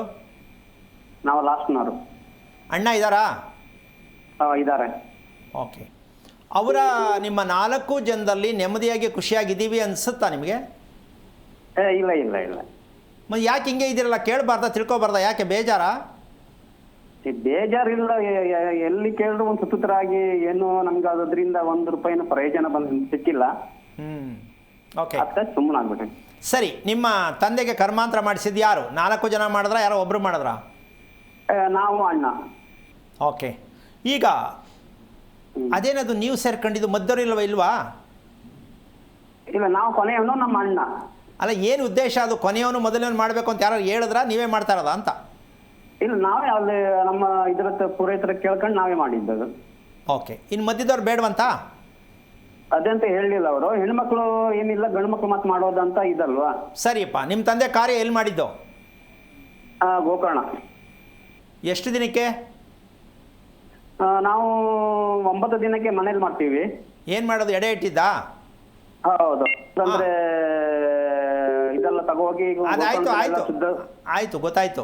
ಈಗ ನೀವು ಗೋಕರ್ಣಕ್ಕೆ ಹೋಗಿದ್ದು ಎಷ್ಟು ದಿನಕ್ಕೆ? 12 ದಿನಕ್ಕೆ. 9 ದಿನಕ್ಕೆ ಮನೇಲಿ ಮಾಡಿ 12 ದಿನ ಗೋಕರ್ಣಕ್ಕೆ ಹೋದ್ರಿ. ಹೌದೌದು. ಆಮೇಲೆ ಅಷ್ಟೇನಾ, ಕ್ಲೋಸಾ? ಇಲ್ಲ, 14ಕ್ಕೆ ಮನೆಯಲ್ಲಿ ಎಡೆ ಇಟ್ಟು ಎಲ್ಲರಿಗೂ ಊಟ ಹಾಕ್ತೀವಿ. ಸರಿ, ಅದಾದ್ಮೇಲೆ ಅಷ್ಟೇನಾ, ಮುಗಿತಾ? ಇಲ್ಲ, ನಾವು ಪ್ರತಿ ಮಾಲೆ ಪಕ್ಷಿಗೂ ನಾವು ಊಟ ಹಾಕ್ತೀವಿ, ಅನ್ನ ಹಾಕ್ತೀವಿ. ನಿಮ್ಮ ಅಮ್ಮ ಇದಾರಲ್ವಾ? ಹೌದೌದು. ಅಲ್ಲ, ನಿಮ್ಮ ಅಮ್ಮ ಇದ್ದಂಗೆ ಜೀವ ಸಹಿತ ನೀವು ಮಾಲೆ ಮಾಡಿಬಿಟ್ರೆ ಕತೆ ನಿಮ್ಮ ಅಮ್ಮನಿಗೂ ಸೇರ್ಸ್ ಮಾಡ್ಬಿಡೋದ? ಯಾರು ಹೇಳಿದ್ದು ನಿಮ್ಗೆ ಇದೆಲ್ಲ? ಏನು ಮಾಲೆ ಪಕ್ಷಿ ಮಾಡಬಾರ್ದಾ? ಅಲ್ಲಮ್ಮ, ನಿಮ್ಮ ಅಮ್ಮ ಇದಾರಲ್ಲ, ನಿಮ್ಮ ಅಪ್ಪನಿಗೆ ತಗೊಂಡು ಸಪ್ರೇಟ್ ಮಾಡಿ. ನಿಮ್ಮ ತಂದೆಗೆ ಬೇರೆ ಮಾಡಬೇಕು, ಮಹಾಲೇಕು ನಿಮ್ಮ ಅಪ್ಪನಿಗೂ ಸಂಬಂಧ ಇಲ್ಲ. ಹಿಂಗೆ ಮಾಡಿ ನೀವು 40 ವರ್ಷ ಆದ್ರೂ ಇನ್ನು ಹುಡುಕ್ತಾ ಇದ್ದೀರಾ ಮದುವೆ ಅಂತ. ಎಲ್ಲಿ ಮದುವೆ, ಹೆಂಗಾಗತ್ತೆ? ಅಲ್ಲ, ಪ್ರತಿಯೊಬ್ಬರು ನಾವು ನಮ್ಮ ಈ ಉತ್ತರ ಕನ್ನಡದಲ್ಲಿ ಏನಂದ್ರೆ ಅಮಾಸೆ ದಿನ ಎಲ್ಲರಿಗೂ ಊಟ ಹಾಕೋದು. ಅಣ್ಣ, ನೀವೊಂದು ಸ್ವಲ್ಪ ಕೇಳಿಸ್ಕತಿಯಾ? ನೀವು ನಮ್ಮ ಅಪ್ಪ ಮಾಡ್ಕೊಂಬಂದ, ನಮ್ಮ ತಾತ ಮಾಡ್ಕೊಂಬಂದ ಅಂತ ಅವರಿಂದ ಬೀಳ್ಬೇಡ. ಅವರೆಲ್ಲ ಕರೆಕ್ಟಾಗಿ ಮಾಡಿದ್ರೆ ನೀನು 40 ವರ್ಷದವರೆಗೂ ಮದುವೆ ಆಗದೆ ಯಾಕಿರ್ಬೇಕಿತ್ತು? ಇದು ತಿಳ್ಕೊ ಫಸ್ಟು. ಹೇಳಿ. ದೊಡ್ಡವರಾದ ತಕ್ಷಣ ಹೇಳಿದ್ದು ಮಾಡಿದ್ದೆಲ್ಲ ಕರೆಕ್ಟಾಗಿದೆ ಅನ್ನೋದಲ್ಲ. ನಮಗೆ ಬದಲಾವಣೆ ಮಾಡ್ಕೊಳಕ್ಕೆ ಪ್ರಯತ್ನ ಮಾಡಲಿಲ್ಲ ಅಂದರೆ ನಿನಗೇನು ಸಿಕ್ಕಲ್ಲ. ಕಾರಣ ಒಂದಂತ ತಿಳ್ಕೊ, ನೀನು ಮಾಡಿದ್ದು ತಪ್ಪಲ್ಲ, ತಿಳ್ಕೊಂಡ್ರೆ ತಪ್ಪು. ಸರಿಯಾಗಿ ತಿಳ್ಕೊಂಡು ಯಾವಾಗ ಅಪ್ಪನಿಗೆ ಮಾಡಬೇಕು, ಯಾವಾಗ ಮಹಾಲಯ ಮಾಡಬೇಕು, ಇದು ತಿಳ್ಕೊ ಫಸ್ಟು. ಸುಮ್ಮನೆ ನಿಮ್ಮ ಅನುಕೂಲಕ್ಕೆ ತಕ್ಕಂತೆಲ್ಲ ಯಾರೋ ಪುರೋಹಿತರು ಹೇಳ್ತಾನೆ, ದಿನಕ್ಕೊಬ್ಬರು ಒಂದು ಪುರೋಹಿತರು ಹೇಳ್ತಾರೆ, ಅದೆಲ್ಲ ಕೇಳಕ್ಕೆ ಹೋಗ್ಬೇಡಿ. ನಿಮ್ಮ ಮನೆ ಸಂಪ್ರದಾಯ ಹೇಗಿದೆ, ಎಲ್ಲಿ ಮಾಡಬೇಕು ತಿಳ್ಕೊಂಡು ಮಾಡಪ್ಪ, ಒಳ್ಳೇದಾಗಲಿ. ಕರೆ ಮಾಡಿದ್ದಕ್ಕಾಗಿ ಧನ್ಯವಾದಗಳು ಸರ್. ಗುರುಗಳೇ, ಇನ್ನು ಊಟ ಮಾಡುವ ಪ್ರಕ್ರಿಯೆ ಬಗ್ಗೆ ಮಾತನಾಡ್ತಿದ್ವಿ ಗುರುಗಳೇ. ಈಗ ನಾವು ಒಂದು ದೊಡ್ಡ ವಿಚಾರ ಏನಂದ್ರೆ, ಈಗ ಈ ಅಪ್ಪ ಮಾತಾಡಿದ್ರಲ್ಲ, ಎಲ್ಲ ಈ ತರ ಜನನೇ ಇರೋದು. ಗುರುಗಳೇ, ಹೋಲ್ಸೇಲ್ ಆಗಿ ಅಳ್ಳಾಡೋದಿಲ್ಲ. ನಂದು ಒಂದು ಪ್ರಶ್ನೆ ಕೇಳ್ತೀನಿ, ಈ ಮೂಲಕ ಪ್ರತಿಯೊಬ್ರು ಅರ್ಥ ಮಾಡ್ಕೊಳ್ಳಿ. ಕಾಲದಿಂದನೂ ತಲತಲಾಂತರದಿಂದನೂ ನಮ್ಮವ್ರು ಮಾಡ್ಕೊಂಡು ಬಂದದ್ದೇ ಸರಿ ಅಂತ ನೀವು ಒಪ್ಕೊಳ್ಳೋದಾದ್ರೆ ಸತ್ಯನೇ, ಒಪ್ಕೊಳ್ಳೋಣ. ಆದರೆ ನೀವು ಈಗ ಎಲ್ಲವನ್ನೂ ಬದಲಾವಣೆ ಮಾಡ್ಕೊಂಡಿದ್ದೀರಾ. ಹೌದು. ಅವರು ಪಂಚೆ ಹಾಕತ್ತಿರು, ಚಡ್ಡಿ ಹಾಕತ್ತಿರು, ನೀವು ಪ್ಯಾಂಟ್ ಹಾಕೊಂಡಿದ್ದೀರಾ. ಹೌದು. ಅವರು ಎಂಚಿನ ಮನೇಲಿ ಇರ್ತಿದ್ರು, ನೀವು ಬಿಲ್ಡಿಂಗ್ ಕಟ್ತಾ ಇದ್ದೀರಾ. ಅವರು ಮನೇಲಿ ಮದುವೆ ಮಾಡ್ತಿರೋ, ನೀವು ಚೌಟ್ರಿ ಮದುವೆ ಮಾಡ್ತಾ ಇದ್ದೀರಾ. ಯಾವ್ದು ಮಾಡ್ತಾ ಇದ್ದೀರಾ? ಅಳಬರ್ದು ಎಲ್ಲ ಬಿಟ್ಟಿದ್ದೀರಾ. ಇದೊಂದು ಮಾತ್ರ ನಿಲ್ಸ್ಕೊಂಡು ನೋಡಿ, ಭಾರಿ ಸೋಮಾರಿಗಳ ವಿಚಾರ ಇದು. ಸ್ವಾಮಿ, ಅಳಬರು ಮಾಡ್ಕೊಂಡು ಬಂದಿದ್ದು ಮನೇಲಿ ಇದ್ದೀರಾ ನೀವು? ಇಲ್ಲ. ಹಸು ಸಾಕಿದ್ದೀರಾ ನೀವು? ಇಲ್ಲ. ನಾಯಿ ಸಾಕ್ತಾ ಇದ್ದೀರಾ? ನೀವೆಲ್ಲ ಬದಲಾವಣೆ ಮಾಡಿದವರು ಅದೊಂದನ್ನು ಮಾತ್ರ ಯಾಕೆ ಹಿರಿಯವ್ರ ಕೈ ತೋರಿಸ್ತೀರಾ ನೀವು? ಸೋಮಾರಿತನ, ಬಂಡತನ ಅಂತ ಏನಂತೀಯ ಇದನ್ನ? ಈಗ ಅವ್ರು ಮಾಡ್ತಿದ್ದು ಎಲ್ಲವನ್ನೂ ನೀವು ಪಾಲನೆ ಮಾಡ್ಕೊಬಂದ್ರೆ ಮಾಡಿ. ಎಲ್ಲ ಬಿಟ್ಬಿಟ್ಟು ಅದೊಂದು ಮಾತ್ರ ದೊಡ್ಡವ್ರಿಗೆ ಹೇಳ್ಬಿಟ್ರೆ ಹೆಂಗತ್ತ? ಆವಾಗಿಂದ ಮಾಡೋರು ಸ್ವಾಮಿ. ಆವಾಗ ಈ ಕೆಟ್ಟ ರೋಗ ನಮ್ಮ ದೇಶದಿಂದ ಹೋಗೋದೇ ಇಲ್ಲ. ಇದು ಇವತ್ತು ನಾನಲ್ಲ, ನನ್ನಂತ 10-500 ಜನ ಹೇಳಿದ್ರು ಒಪ್ಕೊಳ್ಳಲ್ಲ ನಮ್ಮ ಜನ. ಯಾವಾಗ ಅಂದ್ರೆ ತೀರಾ ಎಲ್ಲ ಕಚ್ಚಿಬಿಡ್ತಾರಲ್ಲ ನೆಲನ, ಇನ್ನಾಗಲ್ಲ ನಮ್ಮ ಕೈಲಿ ಅಂತ, ಯಾಕೋ ಸರಿ ಹೋಗ್ತಾ ಇಲ್ಲ ಅಂತ ಅವಾಗ ತಿರುಗಿ ನೋಡ್ತಾರೆ. ಅಷ್ಟೊತ್ತಿಗೆಲ್ಲ ಕುಟುಂಬನೇ ಏನೇನೋ ವಿಚಿತ್ರವಾಗ್ಬಿಟ್ಟಿರ್ತದೆ. ಪ್ರಯೋಜನ ಏನು? ಇವತ್ತು ಕಾರ್ಯಕ್ರಮದಲ್ಲಿ ಮಾತಾಡ್ತಾ ಇರ್ತಕ್ಕಂಥ ಪ್ರತಿ ಮಾತಿಗೂ ಪ್ರತಿಯೊಬ್ಬರಿಗೂ ಏನಾಗ್ತದೆ ಅಂದ್ರೆ, ಇದೇನಪ್ಪ ಇವರು ಇವ್ರು ಹೇಳ್ತಾವ್ರೆ, ಯಾಕೆ ಹೇಳ್ತಾ ಇಲ್ಲ ಬೇರೆಯವರು? ಇದೆಲ್ಲ ಪ್ರಶ್ನೆಗಳು ಉದ್ಭವ ಆಗುತ್ತೆ. ಖಂಡಿತ ಹೌದು. ಕಾರಣ ಇಷ್ಟೇ, ನಮ್ಮ ಬದುಕು ಏನಾಗೋಗಿದೆ ಅಂತಂದ್ರೆ ಜೆರಾಕ್ಸ್ ಆಗ್ಬಿಟ್ಟಿದೆ. ಅವ್ರು ಹೇಳಿದ್ರು ನಾವು ಮಾಡ್ತಾ ಇವಿ. ಹೌದು. ಅವ್ರು ಹೇಳಿದ್ರು ನಾವು ಮಾಡ್ತಾ ಇವಿ. ಈ ಒಂದು ಕೆಟ್ಟ ನಡವಳಿಕೆ ನಮ್ಮ ಹೋಗ್ಬೇಕಿದು, ಕೆಟ್ಟ ಅಭ್ಯಾಸ ಹೋಗ್ಬೇಕು. ಏನು ಅಂದ್ರೆ, ನಿಮ್ಮಲ್ಲಿ ಸರಿಯಾಗಿ ನಡ್ಕೊಂಡು ಬಂದು ನೆಮ್ಮದಿಯಾಗಿ ಆರೋಗ್ಯವಾಗಿದ್ರೆ ದಯವಿಟ್ಟು ಏನು ಹೇಳಿದ್ರು ಅದನ್ನ ಮಾಡಿ. ಆದರೆ ನೀವು ಹೇಳಿದ್ದು ಮಾಡಿದ್ದು ಯಾವುದು ಸೂಕ್ತ ಇಲ್ಲ ಅಂದಮೇಲೆ ಮತ್ತೆ ಅದನ್ನೇ ಹಿಡ್ಕೊಂಡ್ರೆ ನೀವು ಬದುಕಕ್ಕಾಗೋದೇ ಇಲ್ಲ. ಏನು ಬದುಕು? ನೆಮ್ಮದಿಯ ಬದುಕಕ್ಕಾಗಲ್ಲ. ಹೆಂಗೋ ಬದುಕ್ತೀವಿ ಸ್ವಾಮಿ ಅಂದರೆ ಬದುಕಿ, ಆದರೆ ನಮಗೆ ಆರೋಗ್ಯ ಬೇಕು, ನೆಮ್ಮದಿ ಬೇಕು ಅಂತಕ್ಕಂತಹ ವಿಚಾರಕ್ಕೆ ಹೋದಾಗ ನಾವು ಒಂದು ತಿಳ್ಕೋಬೇಕು, ನಕ್ಷತ್ರದಲ್ಲಿ ನಾವು ಮದುವೆ ಮಾಡತಕ್ಕಂಥ ದಿನದಲ್ಲಿ ನಕ್ಷತ್ರ ನೋಡಿದವರು ಪ್ರತಿದಿನ ನಕ್ಷತ್ರವನ್ನು ಮಕ್ಕಳು ಪಡ್ಕೊಳ್ತಕ್ಕಂಥವ್ರಾಗಿರಲಿ ಪಡಿದೇ ಇರ್ತಕ್ಕಂಥವ್ರಾಗಿರಲಿ ಪ್ರತಿದಿನ ನಕ್ಷತ್ರವನ್ನು ಭಗವಂತ ಪ್ರತ್ಯಕ್ಷವಾಗಿ ಕಾಣೋದು ನಕ್ಷತ್ರ ಸೂರ್ಯ ಚಂದ್ರ ಮೂಲಕ. ಹೌದು. ಈಗ ನಾವು ಅವ್ರನ್ನ ದರ್ಶನ ಮಾಡಬೇಕಾ ಬೇಡವಾ? ಖಂಡಿತ ಮಾಡಬೇಕು ಗುರುಗಳೇ. ಹಾಗಿದ್ದ ಮೇಲೆ ಇದನ್ನ ಪ್ರಯತ್ನ ಮಾಡಿ ನೋಡಿದ್ರೆ ಇದರ ಫಲಿತಾಂಶ ನಿಮ್ಗೆ ಸಿಕ್ಕತ್ತೆ. ಪ್ರತಿಯೊಬ್ರು ಕೂಡ ಜಾತಿ ಧರ್ಮ ಪ್ರಶ್ನೆ ಬರಲ್ಲ. ನಕ್ಷತ್ರ ದರ್ಶನವನ್ನ ಮಾಡ್ತಕ್ಕಂಥ ಅಭ್ಯಾಸ ಮಾಡಿದಾಗ ನಿಮ್ಮ ಕುಟುಂಬದಲ್ಲಿರ್ತಕ್ಕಂಥ ನಕ್ಷತ್ರಗಳಿಗೆ ನೀವು ಎದುರ್ಕೊಳ್ಬೇಕಾದ ಅವಶ್ಯಕತೆ ಇಲ್ಲ. ನಿಮ್ಮಲ್ಲೇ ಬದಲಾವಣೆ ಆಗತ್ತೆ, ನೀವೇ ಬದಲಾವಣೆ ಆಗ್ತೀರಾ. ಜೀವನದಲ್ಲಿ ತುಂಬಾ ನೆಮ್ಮದಿಯಾಗಿ ಆರೋಗ್ಯ ಇರೋದಕ್ಕೆ ಈ ನಕ್ಷತ್ರ ದರ್ಶನದಿಂದ ಅಂತ ಒಂದು ಭಾಗವನ್ನ ಹೇಳಿದ್ದೀನಿ. ಇನ್ನೊಂದು ಭಾಗ ಅತಿ ಮುಖ್ಯ, ಇದು ತುಂಬಾ ಕಷ್ಟ, ಆದ್ರೂ ಹೇಳಲೇಬೇಕು, ಹೇಳ್ತೀನಿ. ಯಾಕೆ ಅಂದ್ರೆ ನಾವು ಊಟ ಮಾಡೋದು ಎಷ್ಟು ಸಲ ಅಮ್ಮ? 3 ಸಲ ಗುರುಗಳೇ. 3 ಸಲ ಮಾಡಿದ ಮೇಲೆ 3 ಸಲ ನಮ್ಮ ಹೊಟ್ಟೆ ಕ್ಲೀನ್ ಆಗಬೇಕು ಅನ್ನೋ ಸತ್ಯ ನಮ್ಗೆ ಇನ್ನೂ ಅರ್ಥ ಆಗಿಲ್ಲ. ಇದು ದೊಡ್ಡ ಬಾಂಬು, ಇದು ದೊಡ್ಡ ಬಾಂಬ್. ಈ ಬಾಂಬ್ ಹಾಕ್ಬಿಟ್ರೆ ಮೇಲೆ ಕೇಳಂಗೇ ಇಲ್ಲ. ಯಾಕೆ ಇದನ್ನ ವಿಚಾರ ಹೇಳ್ತಿದ್ದೀನಿ ಅಂದ್ರೆ 3 ಸಲ ತುಂಬ್ಕೋತೀವಿ. ಹೌದು. 3 ಸಲ ಖಾಲಿ ಮಾಡ್ಬೇಕಾ ಬೇಡ? ಖಂಡಿತ ಮಾಡ್ಬೇಕು. ಯಾರು ಮಾಡ್ತಾ ಇದ್ದೀರಾ ದಯವಿಟ್ಟು ನೋಡ್ಕೊಳ್ಳಿ. ತುಂಬ್ಕೊಂಡು ಒಳಗಡೆ ಎಲ್ಲ ಕೊಳಿತಾ ಇದ್ರೆ ಹೆಂಗಿದು ಜೀವನ? ನಿದ್ದೆ ಬರ್ತದ, ನೆಮ್ಮದಿ ಬರ್ತದ, ಆರೋಗ್ಯ ಬರ್ತದ? ಹೆಂಗಾಗತ್ತಿದು? ಅದನ್ನು ದೊಡ್ಡವ್ರಿಗೆ ಹೇಳ್ಬಿಡದ?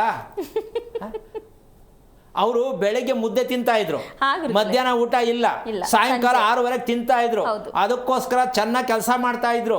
ಅವ್ರಿಗೆ ರೋಗ ರುಜಿನಗಳೇ ಇರ್ತಿರ್ಲಿಲ್ಲ. 15-20 ಮಕ್ಕಳು, 4-5 ಮದುವೆ. ಅಂದ್ರೆ ನೀವೆಲ್ಲ ಮಾಡ್ಕೊಳ್ಳಿ ಅಂತಲ್ಲ, ವಿಚಾರ ಅಷ್ಟು ಶಕ್ತಿವಂತರಾಗಿದ್ರು. 2 ಊಟದಲ್ಲಿ ಶ್ರಮ ಕೆಲಸ ಮಾಡ್ತಿದ್ರು. ಈಗ ಸ್ಕೂಲಲ್ಲಿ ಕುತ್ಕೊಳ್ಳುತ್ತೆ ಮಗು, ಆಫೀಸಲ್ಲಿ ಕುತ್ಕೋತಾರೆ ಗಂಡ ಹೆಂಡತಿ. ಇವ್ರಿಗೆಲ್ಲ ತುಪ್ಪ ತಿನ್ನಂಗಿಲ್ಲ, ಮೊಸರು ತಿನ್ನಂಗಿಲ್ಲ, ಮದ್ಯ ಕುಡಿಯೋಂಗಿಲ್ಲ, ಏನು ತಿನ್ನಂಗಿಲ್ಲ. ಏನ್ರಿ ಕರ್ಮ, ದೇಹದಲ್ಲಿ ಶಕ್ತಿ ಹೆಂಗಿರತ್ತೆ? ಅಂದರೆ ನಮ್ಮ ಆಹಾರ ಸೇವನೆಯ ಪೂರ್ಣವಾಗಿರ್ತಕ್ಕಂಥ ಸಮಸ್ಯೆಯೇ ನಮ್ಮ ಜೀವನದಲ್ಲಿರ್ತಕ್ಕಂಥ ನಕ್ಷತ್ರ ದೋಷ, ಕುಟುಂಬ ದೋಷ, ದಾಂಪತ್ಯ ದೋಷ. ಪ್ರತಿಯೊಂದು ದೋಷವೂ ಕೂಡ ಆಹಾರನೇ ಕಾರಣ ಅಂತ ಹೇಳ್ತಕ್ಕಂಥದ್ದು. ಚಾಲೆಂಜ್ ಮಾಡಿ ತೋರಿಸ್ಕೊಡ್ಬೋದು, ಹೇಳ್ಕೊಡ್ಬೋದು, ಮಾಡಿಸ್ಬೋದು, ರಿಪೇರಿ ಮಾಡ್ಬೋದು. ನೀವು ರಿಪೇರಿ ಮಾಡ್ಕೊಳ್ಳಿ ಅಂತ ಹೇಳ್ತಾ ಕಾರ್ಯಕ್ರಮ ಮುಗಿಸ್ತಾ ಇದ್ದೀನಿ. ಜೈ ಶ್ರೀರಾಮ್. ಗುರುಗಳೇ, ಕಾರ್ಯಕ್ರಮಕ್ಕೆ ಬಂದಿದ್ದಕ್ಕಾಗಿ ಧನ್ಯವಾದಗಳು. ನೋಡಿದ್ರಲ್ಲ ವೀಕ್ಷಕರೇ, ನಿಜವಾದ ನಕ್ಷತ್ರ ದೋಷದಿಂದ ವಿಮುಕ್ತರಾಗೋದು ಹೇಗೆ ಅನ್ನೋದನ್ನ ಇವತ್ತಿನ ಕಾರ್ಯಕ್ರಮದಲ್ಲಿ ತಿಳ್ಕೊಂಡ್ರಿ ಅಂತ ಭಾವಿಸ್ತಾ ಕಾರ್ಯಕ್ರಮವನ್ನು ಮುಗಿಸ್ತಾ ಇದ್ದೀನಿ. ನಮಸ್ಕಾರ. ಹೆಚ್ಚಿನ ಮಾಹಿತಿಗಾಗಿ ಸಂಪರ್ಕಿಸಿ ಶ್ರೀಮಾನ್ ಶ್ರೀ ಪುರುಷೋತ್ತಮ್ ದೇಶಿಕ್ ಗುರೂಜಿ, ಶ್ರೀ ಧರ್ಮ ಮಾರ್ಗ ಕಚೇರಿ, ಸಂಖ್ಯೆ 532, ಮಲಥಳಿ ಮುಖ್ಯ ರಸ್ತೆ, ಬೆಂಗಳೂರು 560056. ಸಂಪರ್ಕಿಸಿ 9108258834, 861891515231, 9019493967.